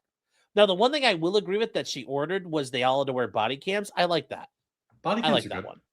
Yeah, I mean, but part of that, and obviously I haven't read it, but part of that is just kind of like, I don't know. Sometimes people say this where they're like, no one should be above the law. Okay, I get the kind of broad statement you're making, but one branch of government does actually owe some deference and respect to another branch of government. Yes. Right? Like newsflash, I don't know if this is clear to everybody, but I and you in chat are not similarly situated to the president. He has more legal authority than I do. So when he does something, he is owed a certain amount of respect and deference because he's the president. That's just, that's how it goes. That doesn't mean that the system is unfair. It reminds me of that one judge who in the TPS report case who said that law shouldn't favor people because of their positions of power.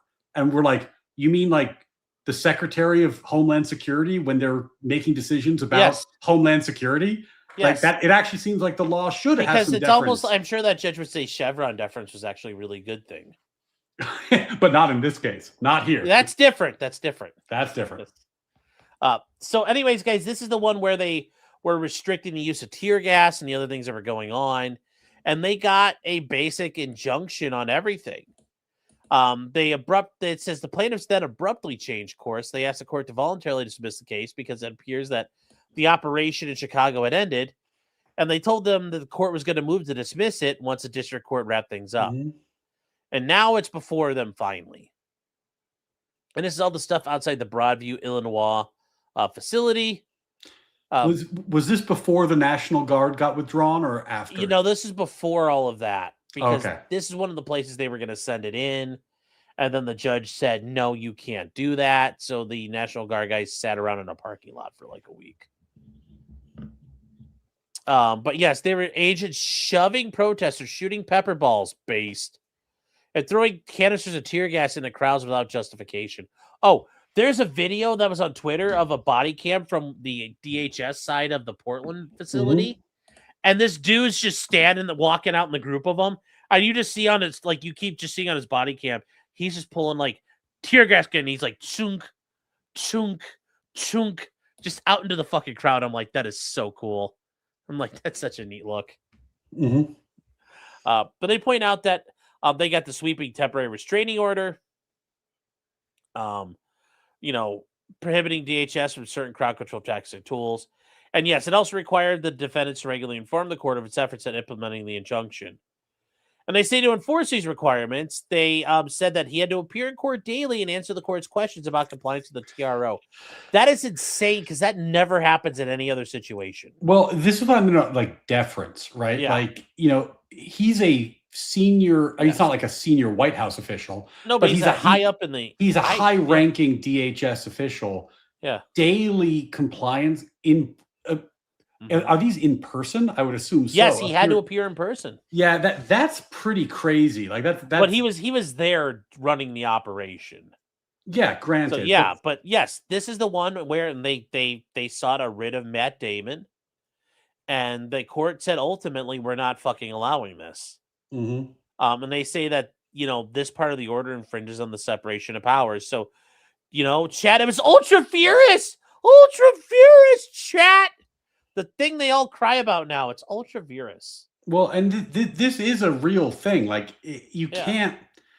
This is the thing that made me so upset. And I know we're standing Justice Jackson tonight. Yes. But her decision where she basically articulated judicial supremacy and said, anytime there's a wrong, the court needs to right it, regardless. The reason that she's wrong about that is it violates separation of powers. Like there are things. It violates many principles. The issue of finality. Like there's all kinds of things. All kinds of things. And in our system, certain powers are delegated to certain branches, and there needs to be some respect between them. It's not like an Uber branch and the junior branches. Yes. And then later on, the plaintiffs asked the court to certify a class of all persons who will be at the demonstrations and who intended to non-violently participate. That says over the next several weeks, the plaintiff filed 8 notices of violations. None of the notices involved the Broadview facility. They instead described incidents in neighborhoods all around Chicago. And then it says on November 6th, they granted the preliminary injunction. And it certified the class and enjoined all federal law enforcement as well as multiple agencies.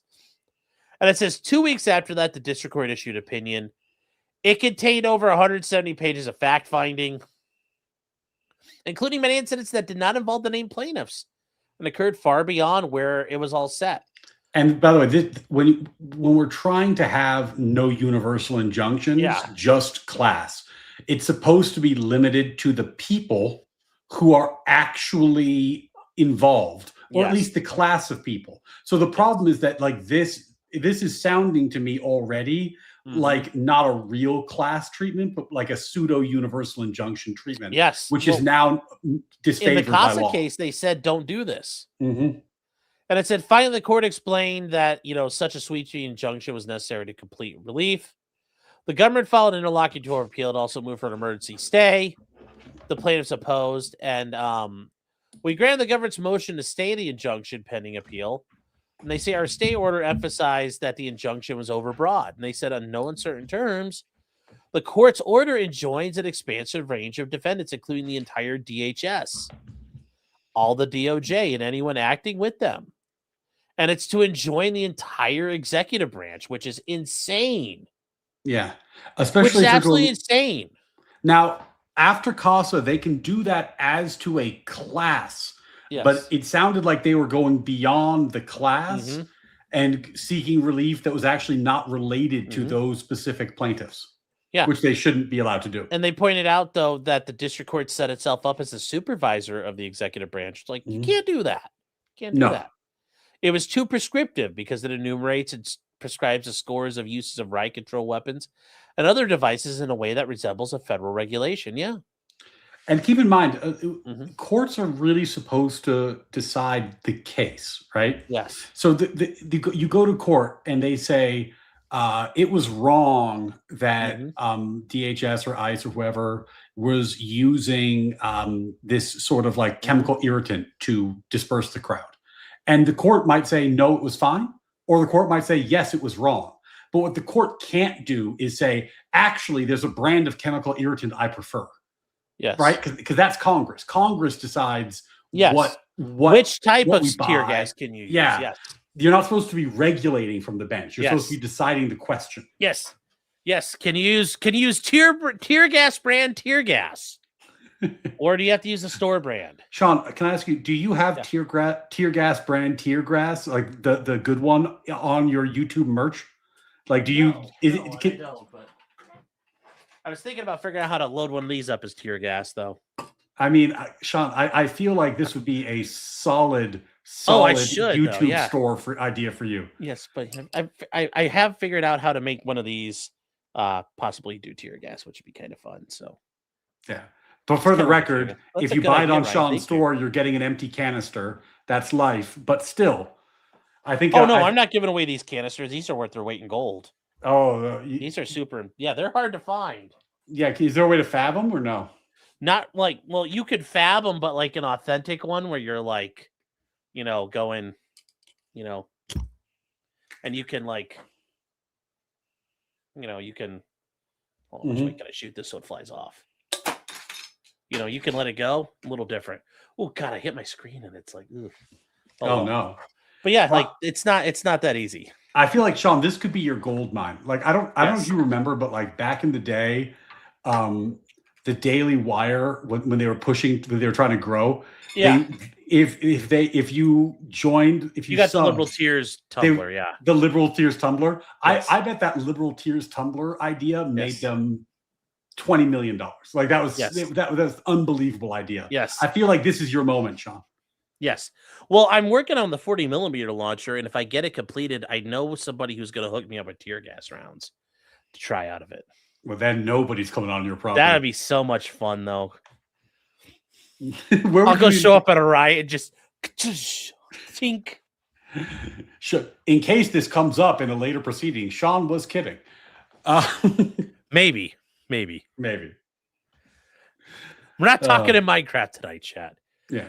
They point out, though, we set a date for oral arguments and received opening briefs from the government, but then the proceedings took an unexpected turn. In December, the plaintiffs informed us they had moved to dismiss. They asked the court to stay the appeal while the district court wrapped up the case, saying that it involved extensive time-consuming litigation in a compressed time period. And they said that everything changed. What? Yeah, this reads like we're a little bit afraid to have this go up the appellate chain. Yeah, they're like, nothing to see here. We're all done. We're all done. It's all good. Oh, look, they all went away. The roughly 200 DHS agents are no longer operating in Illinois. And they've not received a report of unconstitutional behavior since November 8th. I know, because then they went up to Minnesota and found Alex Preddy and were like, you're done, son. But if you were, again, law nerding, but in terms of standing, you need to have a harm. And if the harm goes away, you lose standing. But if there's a likelihood that the harm will be reasserted, right? Yes. You still have standing. Yes. And I guess, the reason I'm a little suspicious of this maneuver they're is chickening out. They're like, look, we're actually good. Never mind. We're all set now. Well, yeah, and earlier they were supervising. They were asking the court to supervise, the entire operation, including its chief. It's the Gestapo, Judge, help us. And now they're suddenly not worried that they're going to come back someday. Like, wouldn't you want to get a ruling that says they can't come back and do this again? Yes. It seems like they have a little bit of a litigation tactic in mind. Yes. They point out though here, the plaintiffs agreed to consent to a future motion by the government to stay the appeal and vacate the preliminary injunction. And they say back before the court, the plaintiffs sought a court order to dismiss. And it says normally in early litigation, plaintiffs could dismiss the case without a court order. Of course. But that does not apply when you certify a class. And this is the problem. They made a mess for themselves. They couldn't just quit. Well, and this is kind of like a law nerd point. Yes. But this is a important one. One of the problems with universal injunctions is that you could apply for a universal injunction with just one or two plaintiffs. And then if it looked like it wasn't going your way, you could just terminate the case. So you could forum shop and you would have people bring multiple cases, and whichever one was going badly, they would just voluntarily dismiss. Whichever one's going well binds the whole federal government and the whole nation. But if to Sean's point, if you certify a class, it's harder to back out. You're kind of committed now because you're speaking for the whole class. And not the whole just class one has to plaintiff. consent to be done because remember, you opt in. Yeah. Okay, well, did you check to make sure everybody wants out? And this is a check because now it's saying like, well, if you're going to litigate this, it's because you really have a class it has an issue. Yes. You really have a group of people with a problem with the government. It's or not were you guys just one abusing person. the fucking system? Yeah. It's a lot harder to forum shop if you have a rule like this. And ultimately, when you close out the class, members of the class might say, hey, I want to come in and offer an opportunity to object. No, Judge, I still have harm. These guys sold out. I'm still getting hit with tear gas out here. And yeah, they said the district court followed the procedures. Initially, it conducted the hearing and provided 4 weeks notice for objectors to make their concerns known. No members of the class objected, and the government did not oppose the motion to dismiss. It said at the final hearing, the district court dismissed the case. And in doing so, the court deviated, and this is a problem, from the rules in the plaintiff's motion. It sua sponte decertified the class. Once again, we're doing ultra vires shit. Yeah. But once again, who cares when you're a federal judge because you're God? Then the court dismissed the case without prejudice, even though plaintiffs had asked for dismissal with prejudice. Okay, well, that's actually not. The judge could decide, no, I'm not granting that part. Yeah.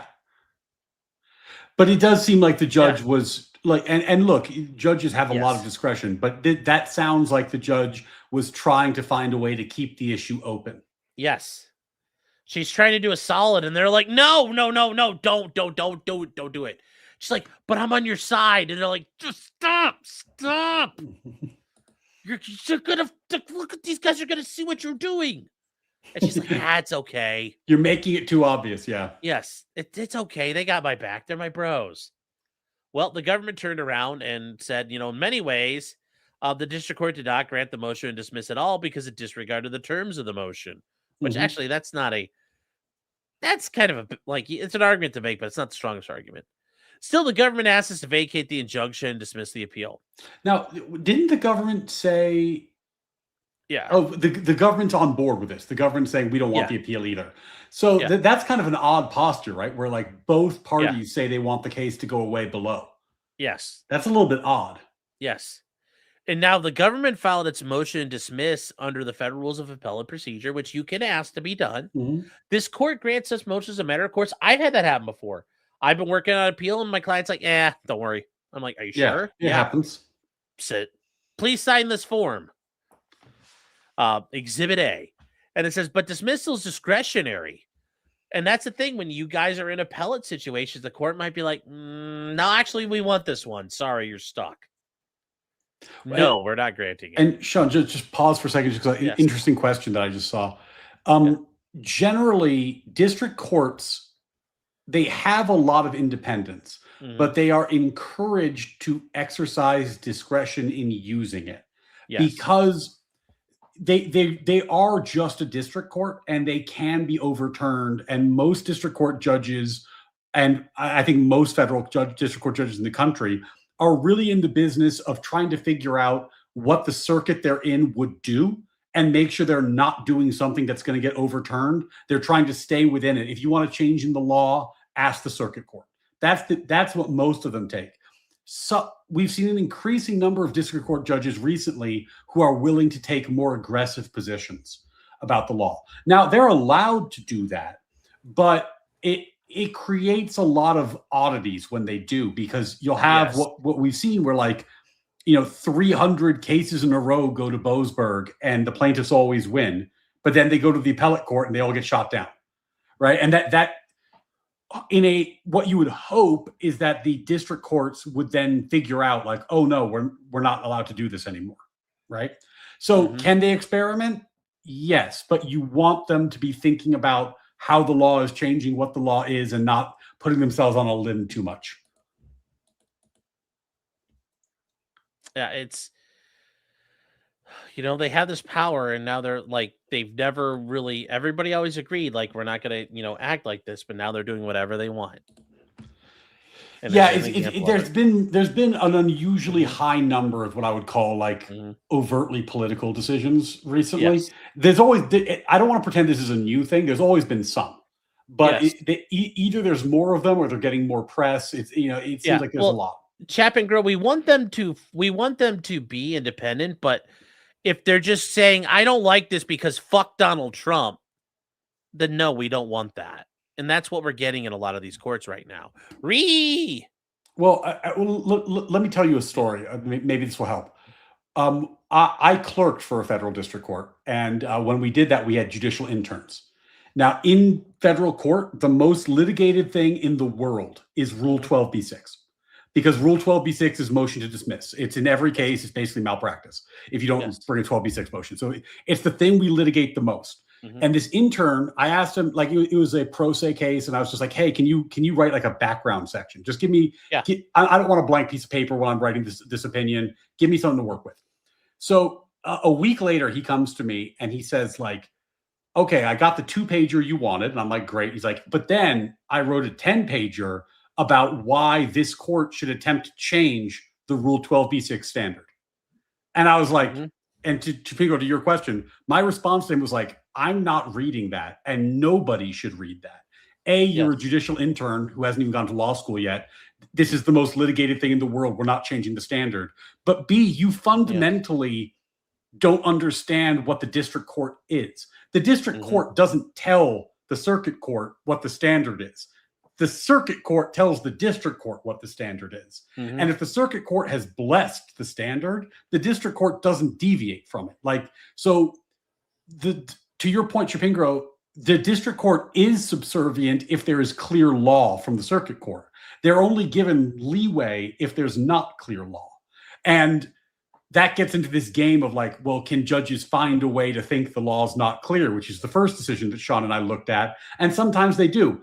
And that's when the Supreme Court or the circuit court needs to clarify and say, no. This is not really a contested issue. It's basically the fence. Yeah. Yes. The fence is undefeated. Always has been, always will be. Yes. So, also, Sean, you've got like 200 something viewers right now. Yes. 2 have subbed to my channel. I feel betrayed. You got your 1,300. I know. I should have set a more ambitious goal. That's what you set the goal. I should have set a more ambitious goal. All right, fine. That's on me. That's a problem with chat when you set I'll remember this the next time Sean invites me to matching shirts night. You gotta say you want like 1,000 subs or something. You gotta keep them engaged. I'll be like, hey, you think I'm going to embarrass myself by wearing matching shirts with Sean's for your amusement for 2 subs? Next time it's like, I need 500 subs or Mrs. Mullally wakes up a widow in the morning. I'll be wearing plaid. There'll be no more matching polos. Yes. Good times. Yes.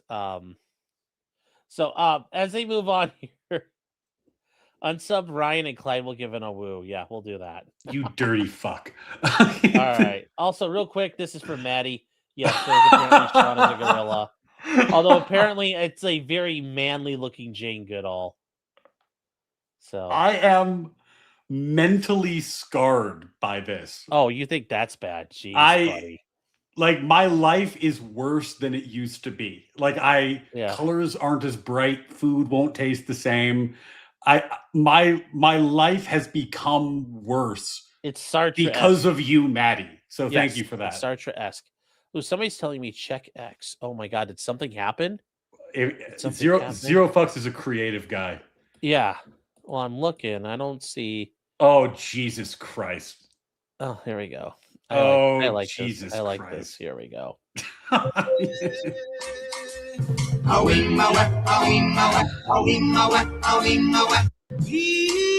we go. You sick fuck. You son of a bitch. And it's like, Joe, I'm going to get to you in a second, but I have to. I'll be like, moderators, get him. Oh shit, he is the moderator. Yes. Damn it! I gave him 2. Oh, but we need to do this one real quick for both of us. You're a funny guy, Sully. I like you. That's why I'm going to kill you last. I lied. Oh, dear Lord. Anyways, real quick, I got to do this one because it came out. Joe Schmo for $100. The freaking red boy out here, chat. Woo! Says, here's some shekels for the Blues Brothers. Well, thank you, Joe. I appreciate that. Big freaking support tonight, chat. Look at that. Big freaking support. Let's go. Absolutely monstrous support. Just 6,900 to go. Yes, he's doing his part tonight, chat. Thank you, Joe. Thank you. Woo! Wow.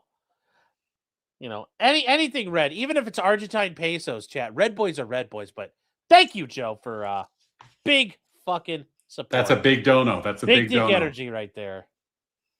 So, Johan saying, "Stick around, Ryan. It gets a lot worse." Does it? God. Okay. I feel like.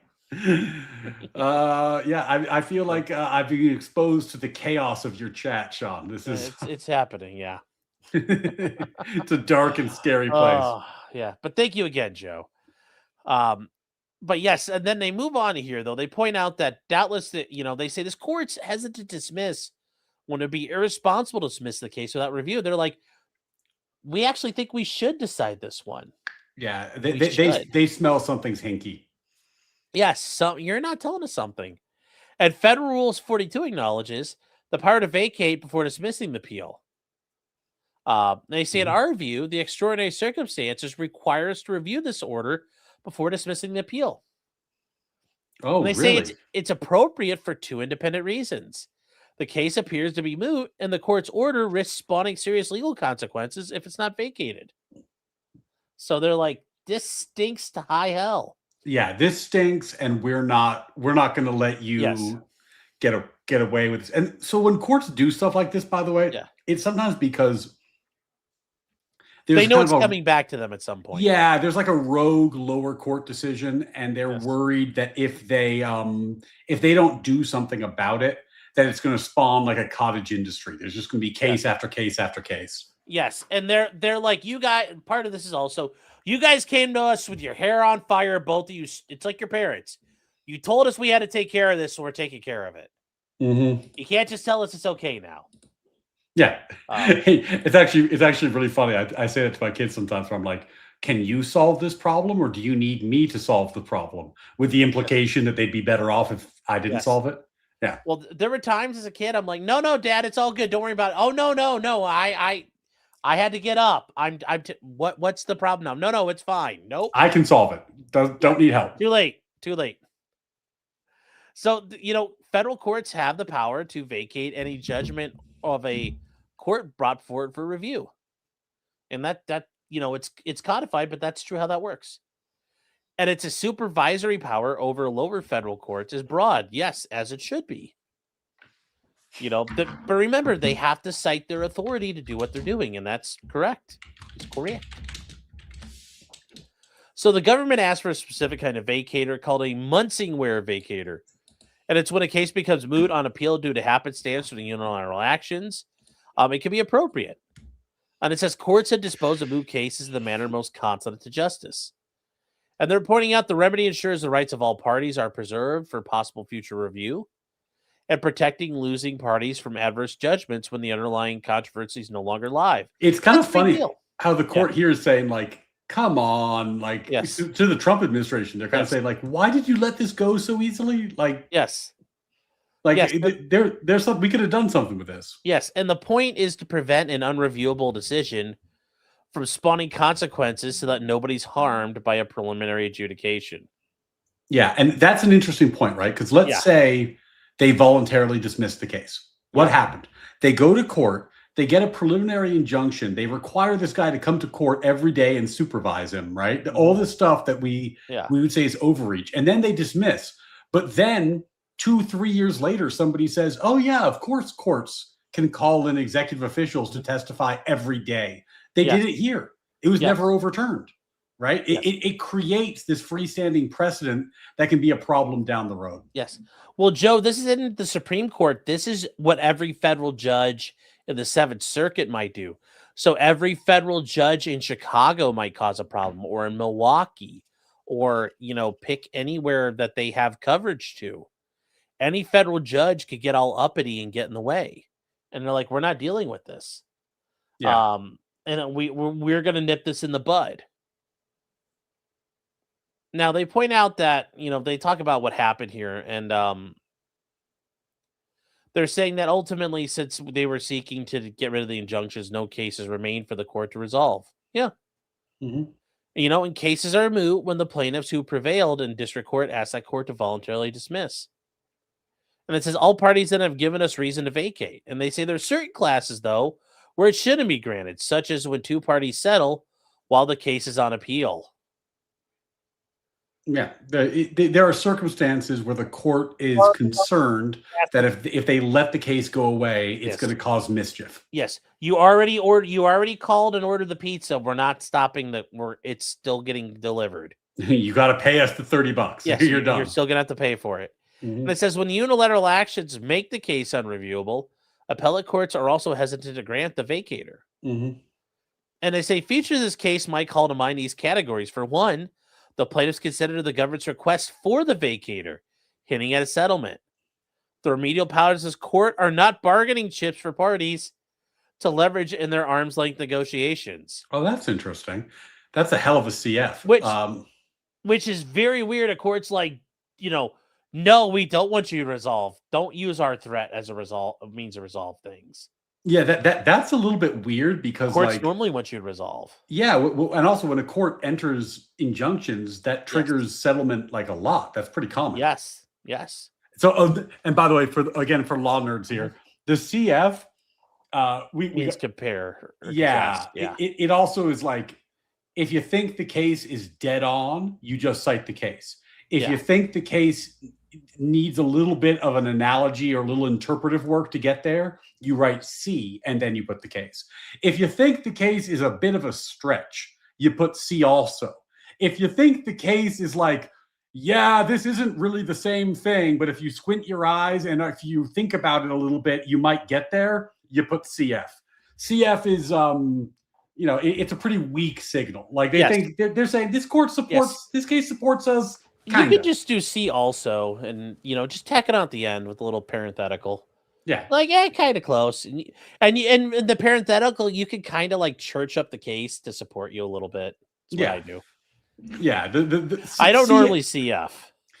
Well, when you write CF as a litigator, as a judge, it's different. But as a litigator, when I use CF, it's because I know the case doesn't exactly say what I want it to say.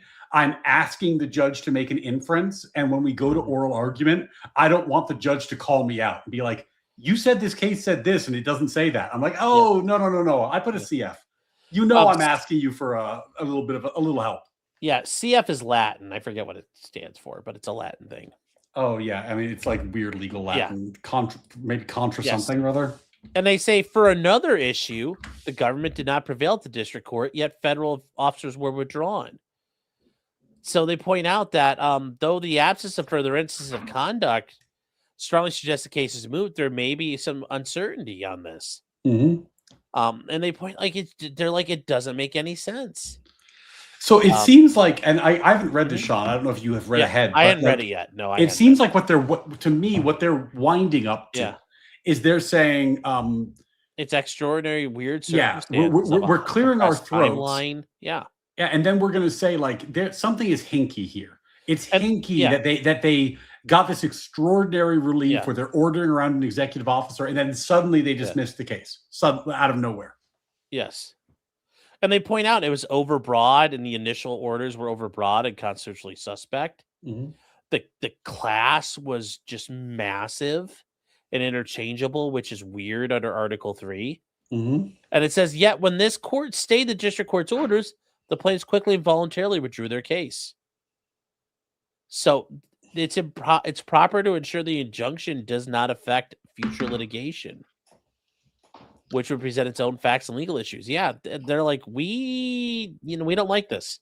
Well, we don't like that this could turn into a precedent, right? Yes. Like in the Southern District of New York, again, this is just like law story time, but there was one stray order from one judge that said that for the ADA, for the Americans with Disabilities Act, a website is a place of public accommodation. So if you don't have blind access for your website, you can be sued under the ADA.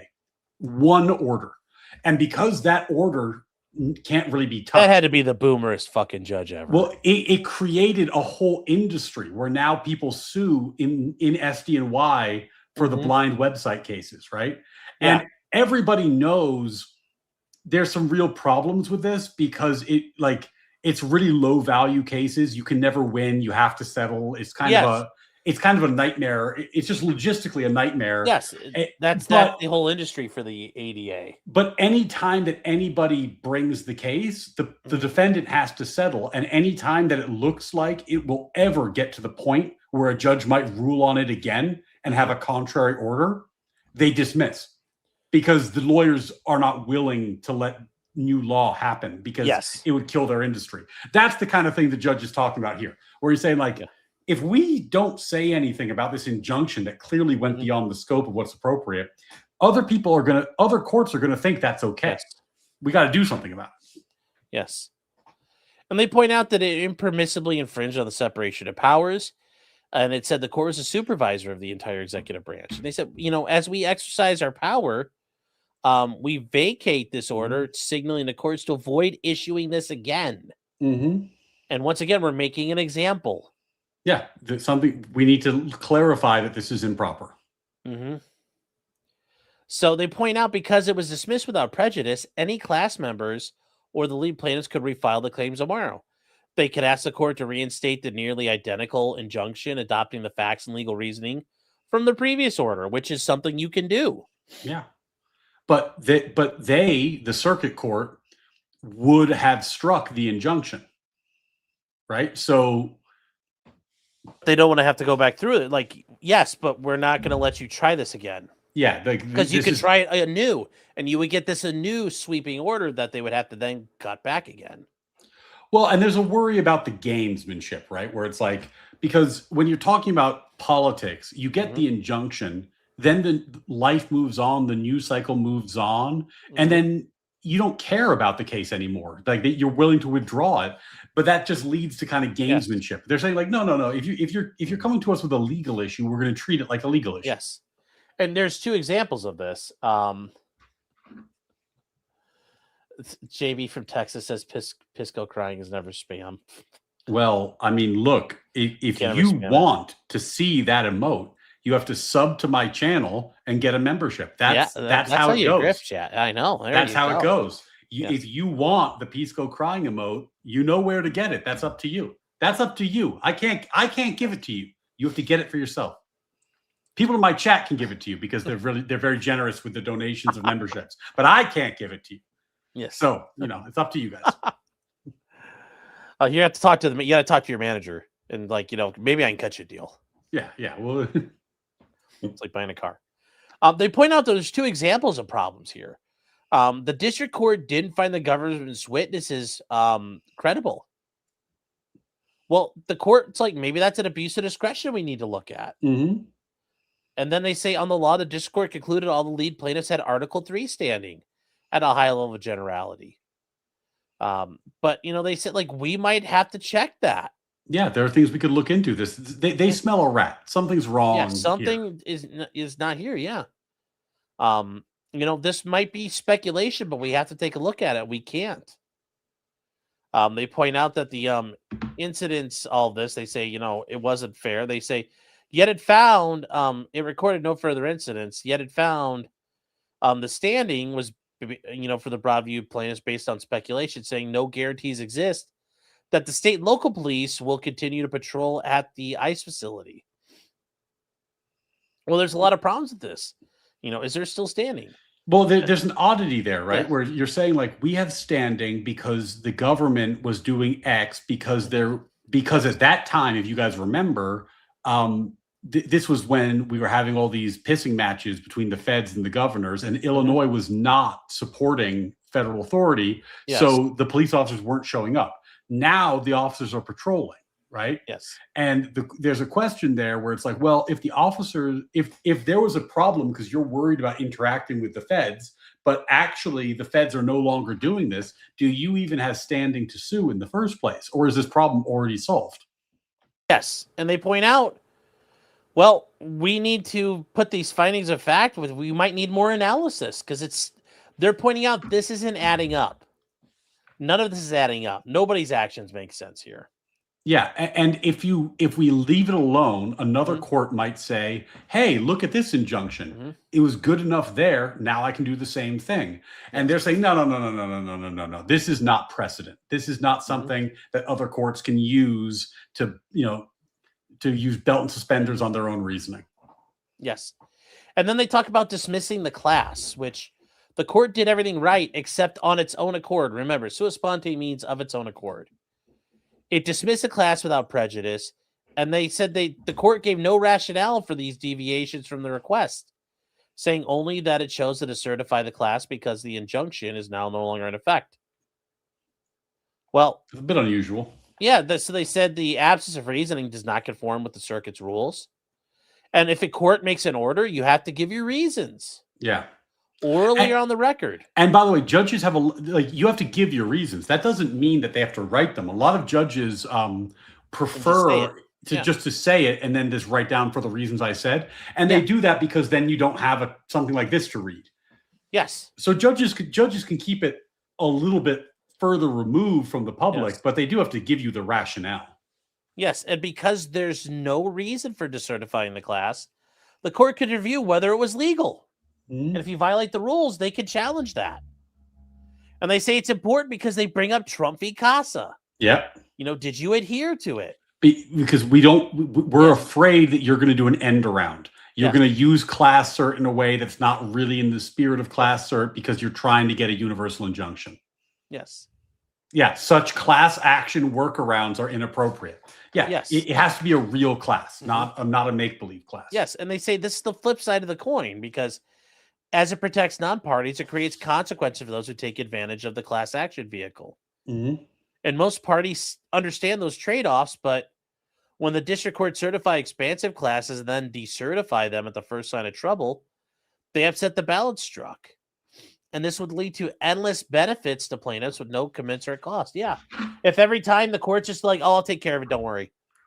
No, you should be like, no, you're stuck with this. Well, yeah, like otherwise it's just the universal injunctions all over again. The idea of the class as a substitute is that the class is a check on the process. And if you treat it like a universal injunction, then it loses its essential class essence, right? It's now just like just like the universal injunction was with a different name. And they're kind of what they're saying here is that we're afraid that you were redefining class action to let this one through. And it allows you just to re-implement everything, and that's not what is meant under Rule 23. And they said the better course would have been for the district court to dismiss the underlying case with prejudice, but that did not occur. The next opinion is to vacate this otherwise unreviewable decision, preventing it from spawning any legal consequences. Vacator is the best way to wipe the slate clean. They are just aborting this right now.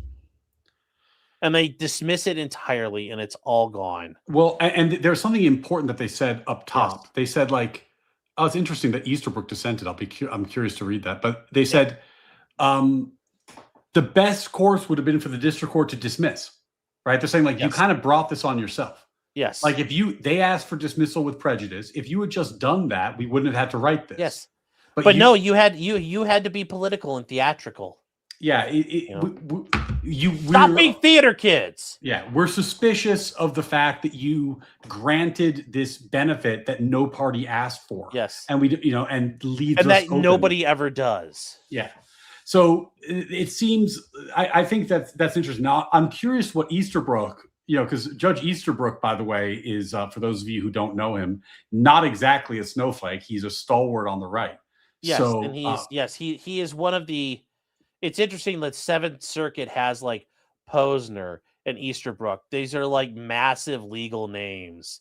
Yeah. In their thing, like of when you're in law school, because you see Posner writing a million freaking opinions that get cited.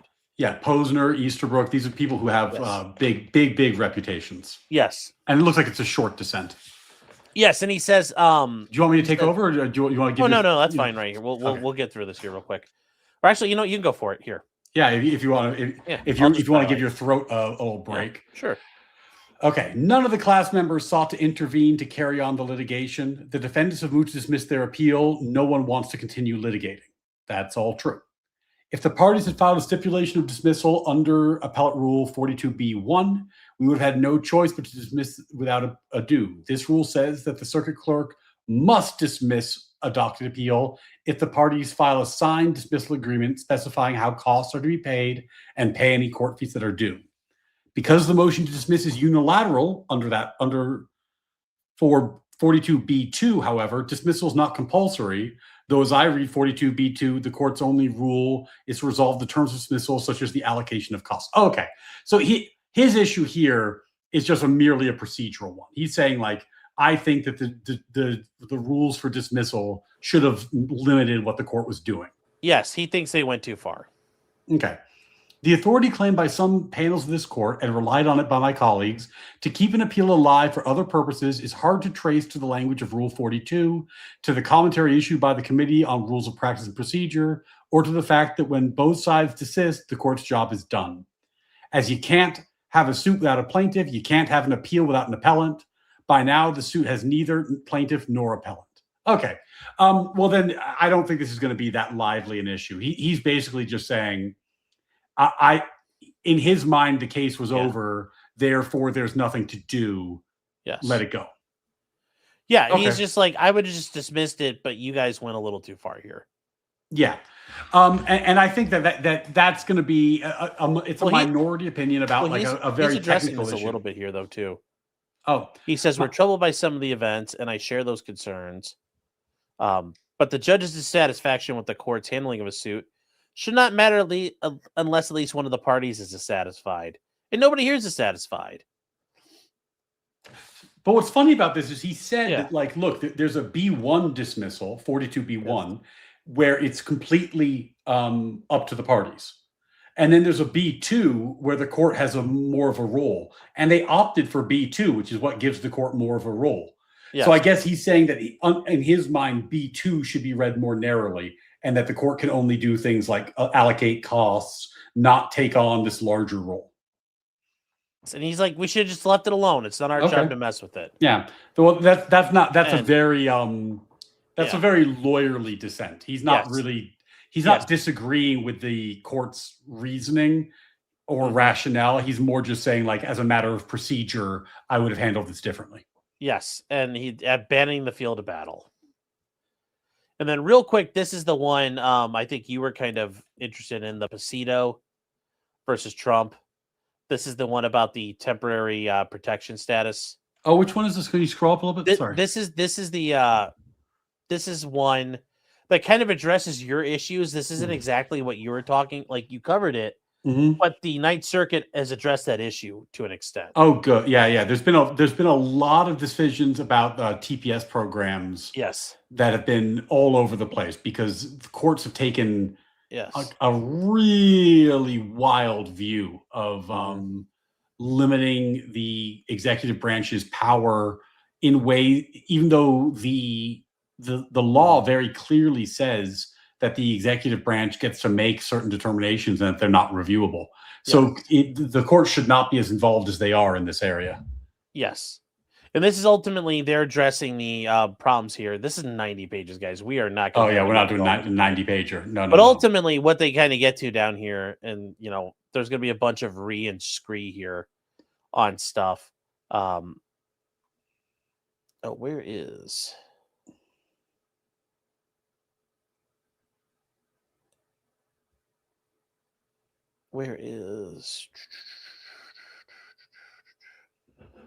Did I get too far? Oh no, they're still talking about factors here. We got to get to the conclusion. They say because we recognize the enormous practical implications of this decision. There are over 100,000 vetted refugees, many of whom have spent years completing the process in a third country, only to be turned away on the tarmac. But such result is one result of Congress's sweeping grant of power to the president to suspend the entry of all aliens or any class of aliens. Whether that is a consequence of prudent policy is not our job to decide. So we're not getting in the way of this. We are not getting in the way of this. Yeah, the Congress wrote laws that gave the president... Horseback, why are we skipping all the way to the end? Because we've been going for 2 hours and it's almost 12:30 at night. I'm sorry. Yeah, we're not reading a 90-page But this is the idea that Trump could suspend people who are coming in refugee programs. He has the ability to say, we're done. Well, and also a lot of these laws, which certain courts have had problems with, are drafted in a way that makes it very clear that it is not up to the courts to decide what the president should do. Yes. Yeah. Like here, can I share screen real quick? Yeah, sure.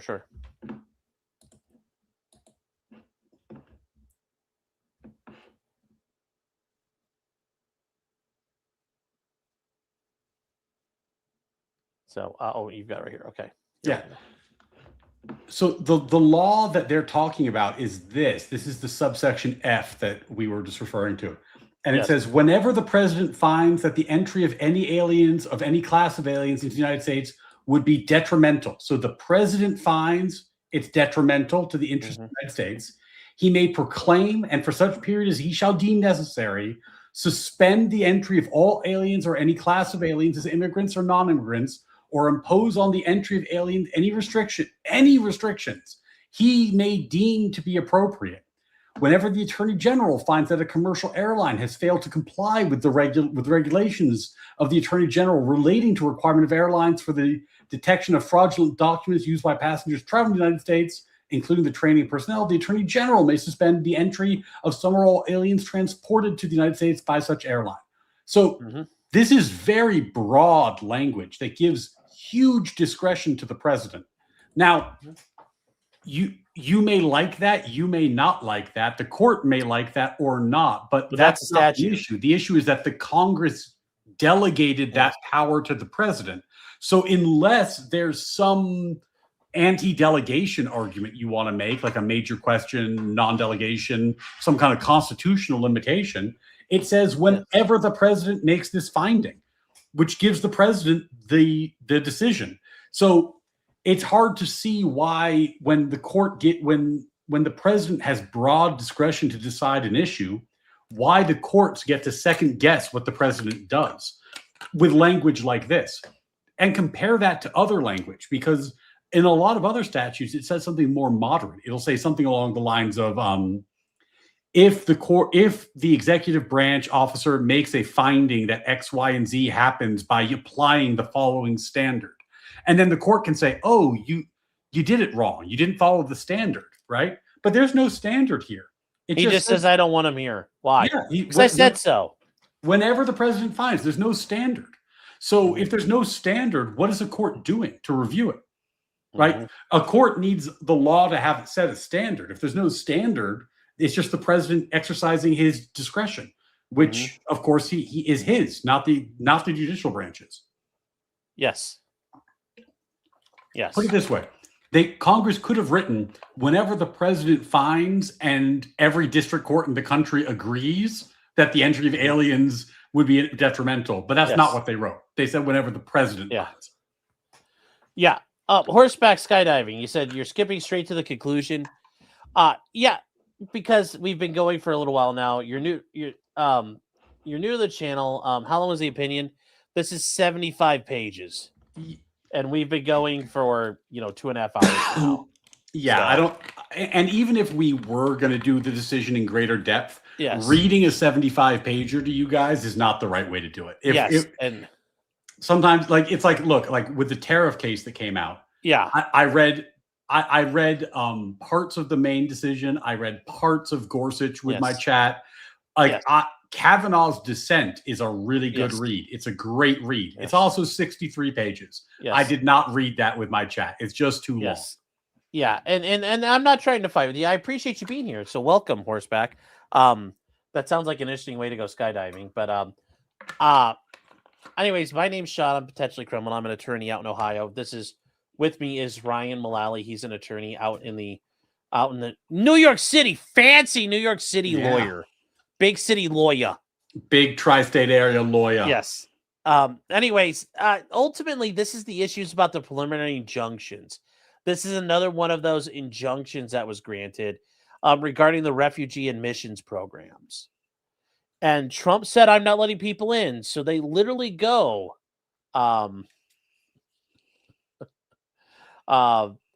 This is literally...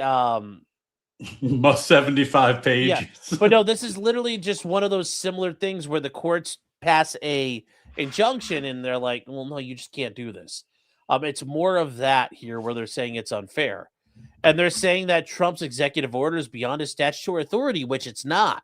He has all the authority to do this. Well, and that the State Department's suspension of this violated the Administrative Procedures Act. Now, ultimately, yes, if you have rules under the Administrative Procedures Act, you got to notice rulemaking, you have to follow all of that. But Trump has the authority to say, I'm just not doing it. Why? Because.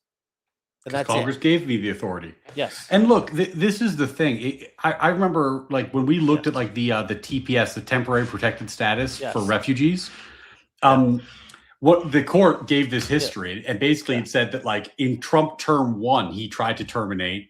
it was blocked by law, and then Biden said no, and now Trump's trying to terminate again. And the issue with a lot of this is like, sometimes people think that their vote doesn't matter because they vote for somebody and then nothing changes. And sometimes that's true. Politicians are just fucking with you. But other times it's because you voted for somebody, they tried to change it, and then the court said no. Right. And the thing about Trump term 1 is that he did not have good legal teams. Yeah, I'm trying to be generous, but like they suck. Just say it. Yeah, they could not handle their business. And they also didn't seem too motivated to like, we'll worry about it later.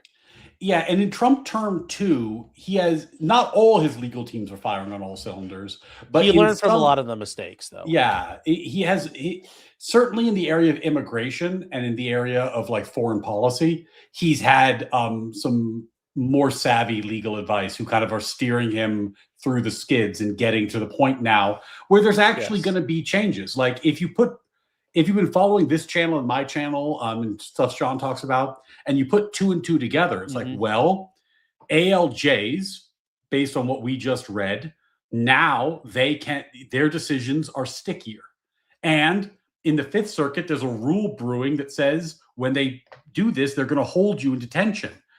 So all of a sudden, the whole immigration system starts working. People start self-deporting. The whole system becomes smoother and easier. This is the result of these incremental legal wins.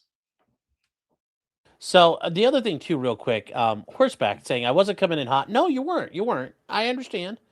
I was just saying, and no harm, no foul, nothing taken there. We'll flay you alive. No, don't worry. Chad will do that itself. But no, you're all good. You're all good. And yes, Craig is like, this is the shortest SCOTUS brief Sean's ever covered. Guys, stop coping.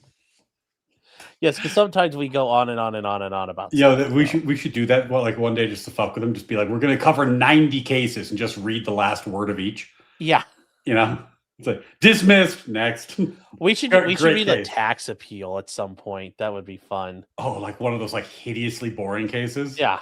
Just something just garbaged out there. Oh yeah, just like really dig into it. Be like, oh guys, did you know that Section 43A says you can't make that withholding from your income? Holy shit, guys! Yes. Oh yeah, totally. I think that might be the way to do it. Anyways, we are going to move on to here. We got some super chats to catch up on. Oh, yeah. And a bunch for you, Ryan, to get into here real quick. Also, some questions. Don't want to be ungrateful to all the supporters. No, we don't. Chugi Show for $5 says, for punishment for being late, Sean will be forced to listen to the Tin Horse song. Clip clop, hooray. I have heard that before. I do not want to listen to that right now. That could be a steep punishment. It seems like it's getting late. It's a tough one. It's a tough one tonight. Jefferson Post for $5 says, hey, Sean, a guy dressed like the bride for Kill Bill said I needed to denounce Israel to appease the Muslim states and save Christendom. Yeah, that guy was debating was wearing like a Bruce Lee suit, and it just it was so Sean. It was so much like it was. You know that meme of Candace Owens connecting the dots? Yes. That was that debate where it's just like, okay, man. Like, I mean, it's a meme, but it's also true. That's what an alligator looks like if you connect the dots properly, Sean. Yes.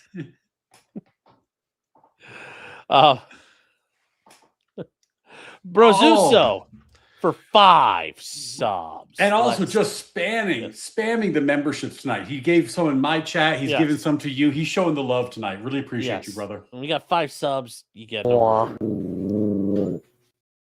a cute pupper. An EDW Raptor 5 subs. And EDW shows up in my chat sometimes too, man. He's a true crossover. Yes. It's the only time we've ever caught him on camera wooing, so it's weird. Chapigro is a new member. Enjoy it. Re-upped or elevated. EDW's broadcasting in in Hebrew. I'm not sure what he's getting at there, but he's saying that he's going to deliver my shekels. Correct, EDW? Yes. Any day now. EDW Rap says, may you please show Ryan how a man does a suspender snap? Sure. Actually, these are kind of like loosened everything up earlier today, but here we go.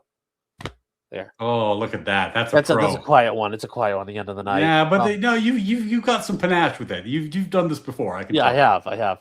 Then Othimer has been a member for 7 months. Thank you for being here. Says, would Ryan agree with these even if it helps Israel?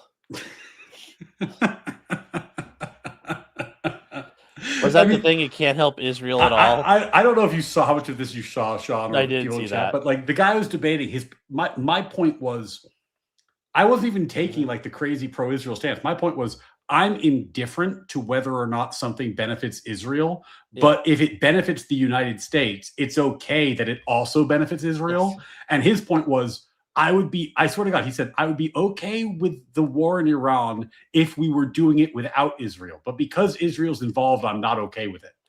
And I'm like, well, now you're saying that something that you think would be good for us is bad for us just because it helps Israel. That's a little different. Like now we're crossing into whole new territory. They can't benefit from it at all. It's like, well, I can't control that. Well, it's like I'm not like a big fan of the nation of Qatar, right? Yeah. Like Qatar, I'm not a big fan. This benefits them because we're destabilizing their regional adversary. I'm not a big fan of the government of Saudi Arabia, right? Like I don't love their stance on free speech, for example. And it benefits them, but it's incidental. It's not like you know what I'm saying? Like I'm not going to not do something to benefits America because it might benefit some other country. Like it's just a crazy standard. But it's a very funny post. It is. I was wondering what that was about. That's interesting though.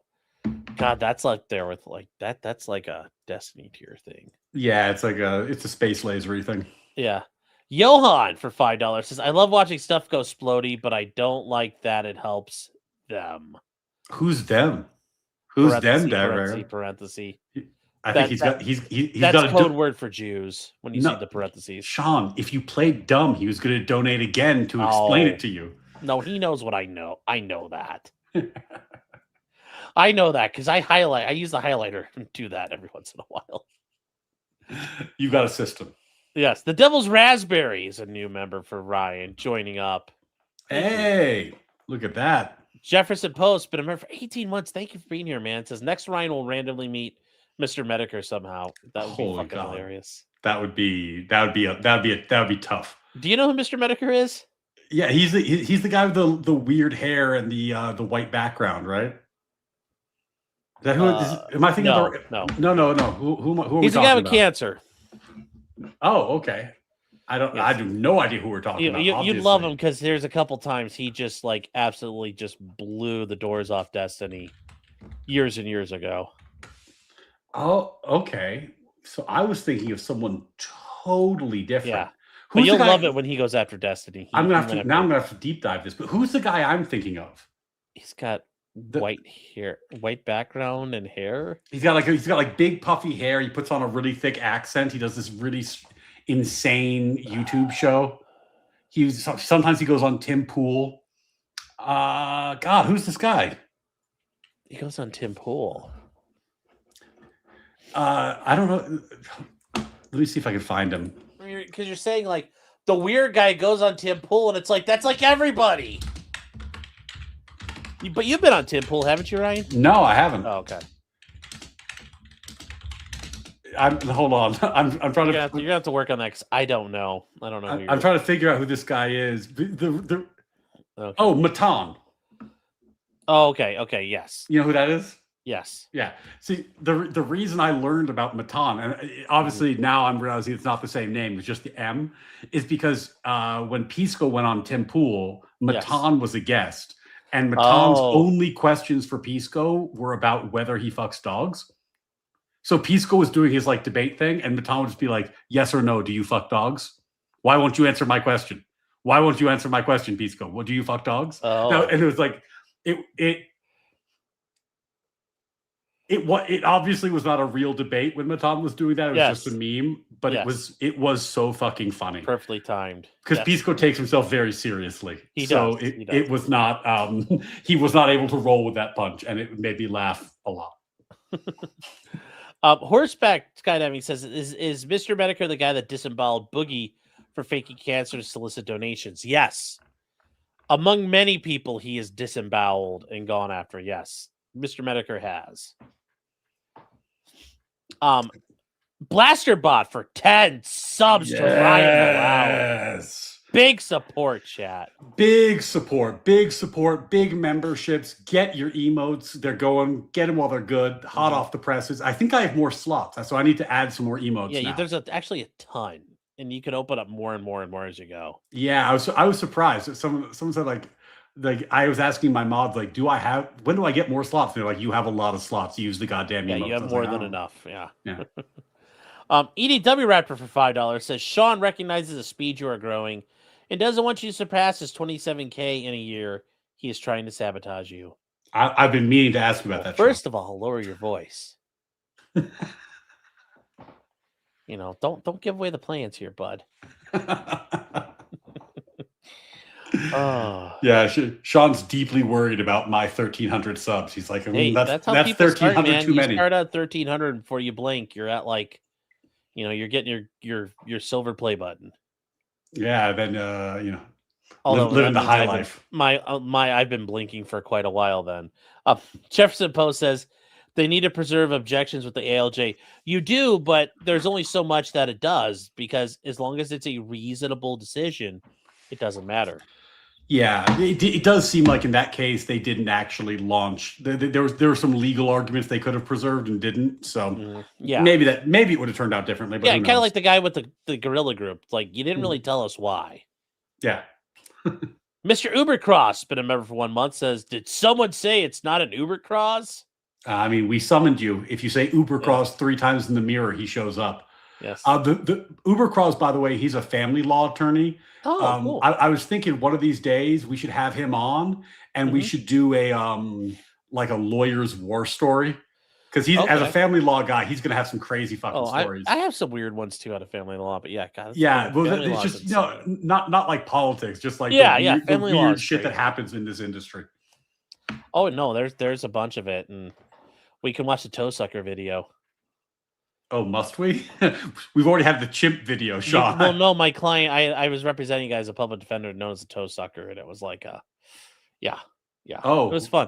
I got told off on, WTOL Channel 19, in front of the entire city. Nice. Yeah, it was great. That sounds like, that's what I'm talking about. Stories like that. That's and my mom called me because I was driving home, and it's Friday, and it's like Friday at 6. She's like, "Oh my God, you're on the news!" And I'm like, God damn it. Like, because you know, in a situation like that, when they say you're on the news, you know what it's about. Oh, I knew what it was immediately. Yeah. You're like, is it because I walked an old lady across the street? Yes. Oh, no, it was the toe sucking thing. Yes. Okay, got it. Yes. Is it because I walked in front of the camera and said, no. Gelatinous Rube for $2 says, actually, Kinetic Strike Me, hope you both enjoyed. Yeah, Gelatinous Rube, by the way, thank you for the support, and I know that you're a friend of the channel. I'm happy to chat with you. We were on opposite sides of a debate tonight, which is a little different than like a friendly chat, but I would be delighted to have a friendly chat with you about the same topic if you'd like. I just, in debate mode, it's a slightly different thing. I also feel for Gelatinous Rube because I hope I'm not talking out of school when I tell this story. But after the debate, this is how crazy it got. He DM'd me and was like, I spent 4 hours with this guy yesterday being like, and you promise you're not just going to Juiceburg the whole time, right? You're not going to just make the whole thing about Israel, right? And the guy's like, I might have said that, but it turns out you can't stop me. I got an idea. So I feel for Gelatinous Rube. His partner betrayed him in the debate tonight. Oh, here we go. That's funny. I like that. Do you promise not to go bitch about juice? I mean, maybe. Like, I can't make any promises. You know what it reminds me of? Just tell like a random personal story. Yeah. My mom is notoriously not chill. Like she asks very personal questions to people very early in relationships when she shouldn't. She's just not chill. So when she met my now wife, then girlfriend for the first time, my wife, sadly, her mother passed when she was quite young. Oh. So I said to my mom, I was like, when you meet her, I need you to be chill. And she's like, I'll be chill. And I was like, I don't think I'm being clear enough. So let me explain to you. Whatever it is you think you're going to do, you're not doing that. In this context, chill specifically means that under no circumstances can you bring up her dead mother. That's what chill means, right? Yes. We sit down to breakfast. She goes, oh, it's so nice to meet you. And if you ever want to talk about your deceased mother with anyone, I was like, what the fuck? If that's not chill, right? That's how Gelatinous Room's debate partner was tonight about Israel. He made it like one sentence, and he just couldn't hold it in anymore. Oh no, Jesus Christ. Oh wow. You know what? That actually sounds like fun. I'm gonna have to go listen to this when I get some time tomorrow driving around. Yeah, it was a good one. I will. Mr. Ubercross for $10 says, this is but a delay to the conversation. But if I only represented people I liked or agree with, I would have like one client, and that one owes me money. Yeah. That's true as well. Yeah. It turns out guilty people need to pay for lawyers. Yes. You know, like Michael Jordan said, Republicans buy sneakers too. Yeah. Yeah. This is beggars can't be choosers. Come on. Yes. Talibots. The official botting service of the Taliban. Became a YouTube member. Thank you. Tally's a friend of the channel. She jumps on and chats with me sometimes. She's wonderful. Now she can enjoy the chaos that is membership in Sean's channel. So good for you, Tally. Well, no, that's actually your channel. Is that my channel? Yeah, you see the little chain links on the side. How can I tell the difference? Do you see little chain links when you're looking through the comments? Oh. Starred? If it's a chain link, that's yours. Tally? Wait. How is Tally not a member of my channel already? She may have upgraded. Tally. Well, first of all, I appreciate the support. Thank you, Tally. Second, I thought you already were a member, but I'm glad you're a member now. I'm into it. Thank you, Tally. Friend of the channel. Shoes, those are for rich people.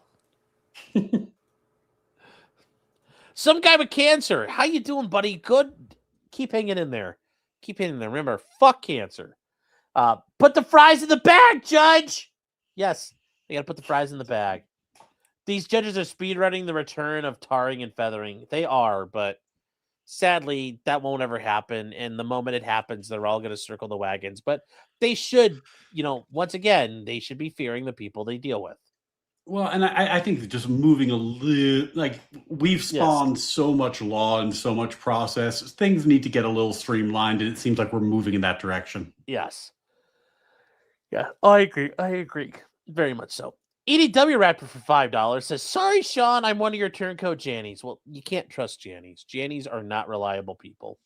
But not EDW Raptor. He's reliable. Well, for you, for $5, he's pretty reliable. Well, I mean, look, he was writing in Hebrew and giving you $5 earlier. Yes. So I appreciate the 5 shekels for me. But if you're going to be suspicious, what was EDW saying in those messages he sent to Sean? Well, he said it to you, too. Inquiring minds want to know, Sean. No. I am above suspicion. Don't worry about me. Okay. Chapigro gifted once. Oh, the mod with the mostest. Thank you for the support, buddy. Yes. Tallybots for $2 says 6 shekels for you, Ryan. Well, first of all, thank you for the shekels. Second of all, is that the conversion rate? $2 is about 6 shekels? No, I think it's a lot more than that. For Israeli shekels. I don't know. Hold on here. I would not know.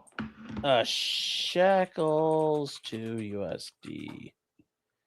Okay, so actually, yeah, $1 is 1 shekel is a third of $1. So okay, so I'm officially 6 shekels is $1.94. I'm now only looking for $6,998 or times 3 to get to shekels. So thank you, Tally, for contributing to my fund. You need 21,646 shekels. Yeah. Now I was told this was per post, but I'm not going to be picky. We can start with the first one, and then we can work from there. Yes. YouTube lets you say the N-word in Hebrew. Well, I could just say it in English, and they can't stop me. I would never say it because Ryan's on stream. I would never do that with you here. Yeah, don't maybe do. Remember that one? Not that he's my favorite person, but that really wonderful Destiny debate where he got this guy so angry that the guy just started dropping F slurs on him like left and right. It was like, and then Destiny's like, "I gotta leave because you're violating Twitch TOS." That was very funny. Well, the neat thing is that's not violating YouTube's TOS, but I don't like being unpleasant and pleasant company. Oh, is I didn't realize that didn't violate YouTube's TOS. Oh no, you can call them that. It's not good. You might get demonetized. Your stream might get demonetized. You can also drop the N-bomb. That's not against the rules. You might be demonetized, but yeah. Yeah. You're just not advertiser friendly at that point. I mean, what what is this? Are we still in the civil rights struggle here? Come on, get it. They need to get a grip. Yeah, it's so weird. The advertisers aren't into that. Seems like a conspiracy. Yeah. They act like they just saw the Selma March for the first time or something. Come on. Radcott Hazard says, chat, there's a new game coming out soon. Thomas and Friend, The Wonders of Sodor. How much more can they do? What's the goal to get Sean to stream it? Wait. So if they pay you enough, you're going to literally play trains on stream? I mean, are you fucking kidding me? Hold on here. You like, brother, like, come on now. Like, let me show you something. I feel like Sean, you would enjoy playing some trains. Yeah, we already do. There's an entire train simulator out there you can use. But this doesn't have Thomas, the tank engine. No, well, it does actually. Oh shit! Okay, checkmate. There's a mod for it, but yes, yeah, fucking casual. Don't tell me what's in my goddamn train simulator. I know everything about trains, and you know nothing. Yes, and I remembered the last time we tried it. I still remembered how to use the train after like 3 months and turn it on. See, look at that. Kind of cool. You're an expert. I know. I learn. I'm a man of many talents. You're like, do I have a train game? Do I have a train game? I will say Slay the Spire 2 came out, so I'm very invested right now. I was a big fan of Slay the Spire 1, so nice. I'm deeply invested. Oh, there's a squad update. Need to get that done. Say, then there is Joe Schmo says Supreme Court had swat this down. Actually, this was the 7th Circuit swatting it down. Because appeals courts only deal with legal issues, not factual issues. Well, that's actually true as well for kind of like the appellate courts. They have to keep the district courts from fucking it all up. So, but yes, the Supreme Court probably would have addressed a similar issue at some point. Yeah, we have a hierarchy. There's levels of review. But yes, the Supreme Court probably would have been in a similar situation of like, we have to fix this, especially if it's nationwide. JB from Tejas gifting 1 sub. Appreciate it, JB. Yes. Appreciate it, and you. And then Sifu Kung Fu Joe says, Ryan, that was not my position. I'll clip and tweet it soon. GG's, bud. Hey, man. Enjoy. This is the guy I was debating. I appreciate the support, Kung Fu Joe, and I will not hold anything in the debate against you long term. You can clip it however you want. I was there. I know what you said. But I appreciate it, and you. So thanks for the 5, Joe. Yes, thank you. Then Johan for $5 says, Sean and Ryan start their own bad tech repair service and wear the blue shirts. The Fixing All Tech Squad or the Fat Squad for short. See, I don't think Ryan's that fat, guys. Like, watch him at Word War. Like, pretty svelte. Well, this overall is the joy, Sean, of having a tailored suit. They're designed. Yes. For big guys to the problem is once you get so fat though, there ain't a whole lot of tailoring you can do. Well, look at I think the bigger problem is you hire lawyers to fix things. We won't fix anything, and then we'll sue you afterwards. But that is a creative way to come up with Fat Squad. So well done, well played. Yes, thank you. Some guy from Utah says, I get the impression he maintained the USA can choose whether or not to engage based on the specifics of each engagement. We shouldn't go after Turkey because Donner are great. I mean, who doesn't like a kebab? Come on. I mean, I know, but counterpoint, Hassan is Turkish. Sorry, Ankara's getting nuked tomorrow. I did see that Gavin Newsom might be doing a podcast episode with Hassan. Fucking do it. Torpedo your fucking career. Well, yeah. So that was my immediate reaction. I was like, good news. Gavin Newsom is probably done nationally. Because this is a bad decision for him. Yes. Bad news, if he's not done nationally, he's probably a communist. So also good news, Destiny's gonna mauled and fucking lose his mind. Like he can't get these anymore. Hassan's taking his position. Look, man, I was there. I was there. The reason I met Destiny in the first place is that Pisco was organizing the Destiny meet and greet in New York, where he was meeting all the Democratic Destiny thing, yes. But like Destiny was like he was doing podcast episodes with Democratic politicians. He was on the verge. He was trying to position himself as the next Charlie Kirk on the left, right? He was that guy. And I went there because Pisco wanted a more confrontational conversation. So I went there to debate him. That's how I met those guys in person for the first time. And I was like, yay, I'm going to be internet famous. I'm so happy. Look at me. I'm going to post this Destiny thing and maybe I'll start a YouTube channel. And the next day, the Pixie allegations came out. And the whole thing with the DNC went away. And I learned my lesson is that when you spend time with Destiny on the internet, you might have to deal with some of Destiny's predilections. Like this shit. I was like, I've been on the internet for 2 minutes and now my face is next to Destiny. Oh, trust me. I've been on the internet for a while, and then you get associated with Nick Rekieta, and that kind of follows you around for fucking ever. What? Nick Rekieta did something wrong? This is the first I'm hearing of it, Sean. He's I was here told that he was a blameless angel. This is yes. My baby did do nothing wrong. Yeah, very unbelievable, Sean. Unbelievable. Yes, he's no Ethan Ralph. He is no angel among men. So I do like though. Whenever I see clips of his pop up now, the way he sets up the caption under his name, it says like criminal still on suspension. I'm like, that's very funny. Like that's he had to do the actually criminal thing because it's like, for some reason that's a passive aggressive dig at me, I guess. But it's like, keep telling people you're a fucking criminal. Like that's great. Like I guess I don't know. I mean, it is a if that's a dig, it's a funny one. But yeah. But yes, that's true. Yes, I'm on Rezo. Yes, Nick Rekieta said I could die for Israel. And yes, at least Mr. Medicare knows who I am now because of that. Yes, Mr. Medicare knows me as the fat guy Nick Rekieta was yelling at one night. Oh, that's good. I'm like, you know what? I was sitting there, and I'm like, you know what? That's still a dub. That's a point on the board. I didn't realize that. I think I need to catch up on this lore because I don't quite understand what the. I'll fucking read you in one day. Yeah, it'll be like in Thunderdome where it's like the apocalypse and the fire. Captain Walker comes back. This is all before my time, so I don't think I know the lore. This will be fun. This is the way back, yes. And then Audacity 69 noise for $5. Says, it's the Blues Brothers. I mean, I feel like we are missing the hats, but the blues is there. Yes. Well, we need sunglasses, although, having sunglasses on stream is weird. Yes, it got me on Anna Kasparian's radar, too. Because apparently the whole Nick Rekieta saga is like a dirty, like it's her guilty pleasure. Oh, and really? She was always stitching at him and talking about it. And it's like, have you followed? She's like, and I know who potentially criminal is. And I was like, Anna Kasparian knows who I am. And it's like, holy shit, if she actually listens to my politics, she's probably going to fucking hate me. But yeah, overall, still based. Like, yeah, there you go. Who I am. When I met her at Word War, I was like, if you ever need to yell at somebody on the right, give me a shout. But somehow my phone's not ringing. So, bummer.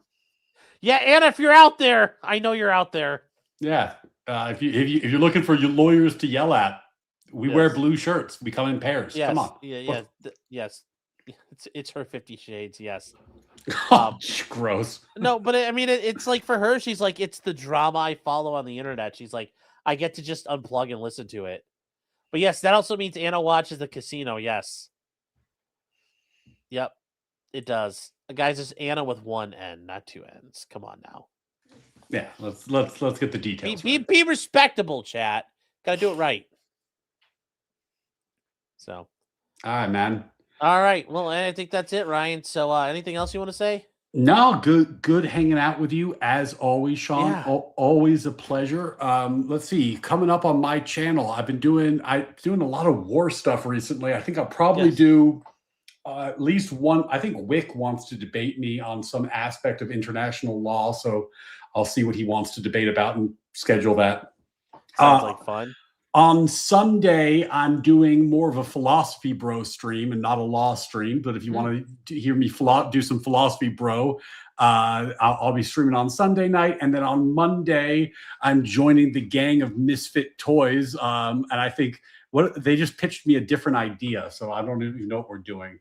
This is a stream called The Marketplace of Ideas. Oh, they want me to judge debate crimes. So I guess we're going to be watching clips and I'm going to be judging whether people have committed debate crimes.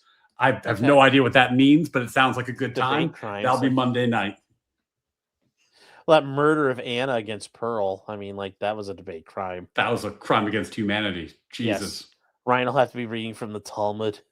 I mean, of course. You know, you want to learn. You want to learn, don't you? Yes. You want to learn? I got this new book in the mail. Just got it yesterday. Yeah. I'm gonna. What's the God? Now I can't remember. Kabbalah. I'm gonna have my little red string. Yeah.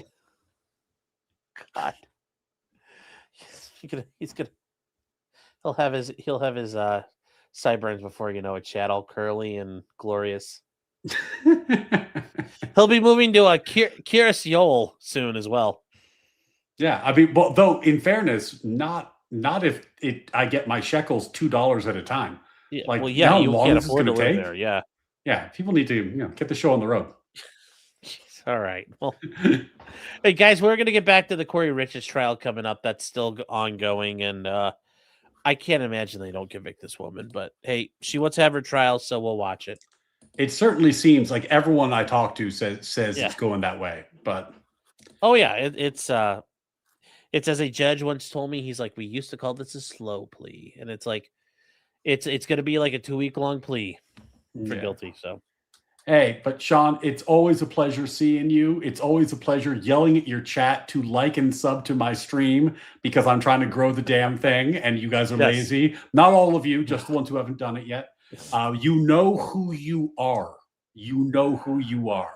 But Sean, always appreciate chatting with you, brother. And especially when we're memeing a little bit. Yes. And good night, Ryan. Thank you for being here. And yeah, so guys, remember, don't be blackpilled. There's some good news out there. Some courts got their comeuppance. So yeah.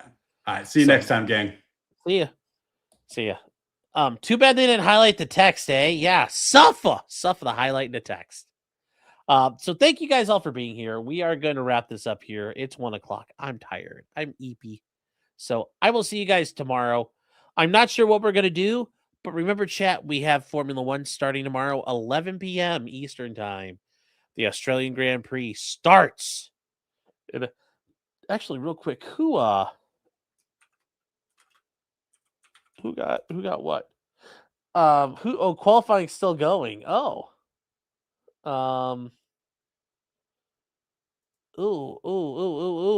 Max crashed out in Q1. Oh, suffer, Max.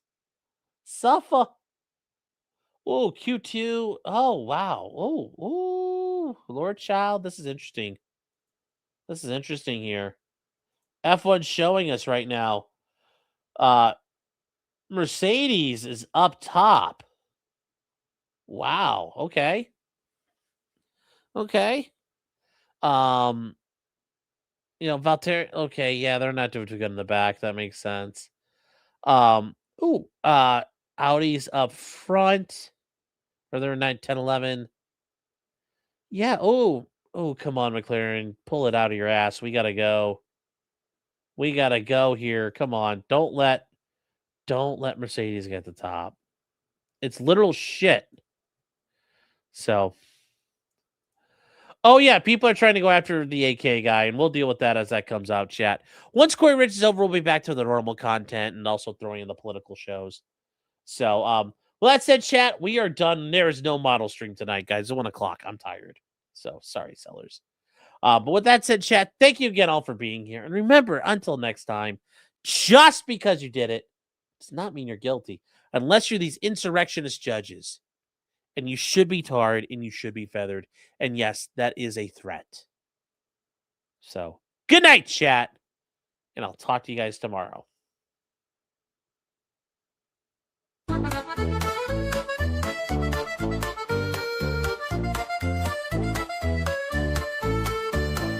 Weapons black, blacksmithing and models of planes, esoteric works, and even some trains. Much merriment had while drinking White Claws, tips on hunting, and even talking the law.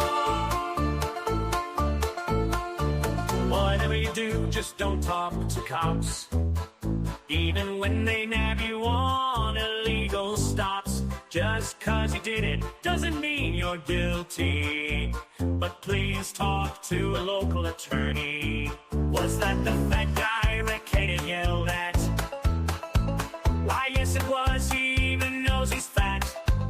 For all this fun and more, there's one place to go, here on Sean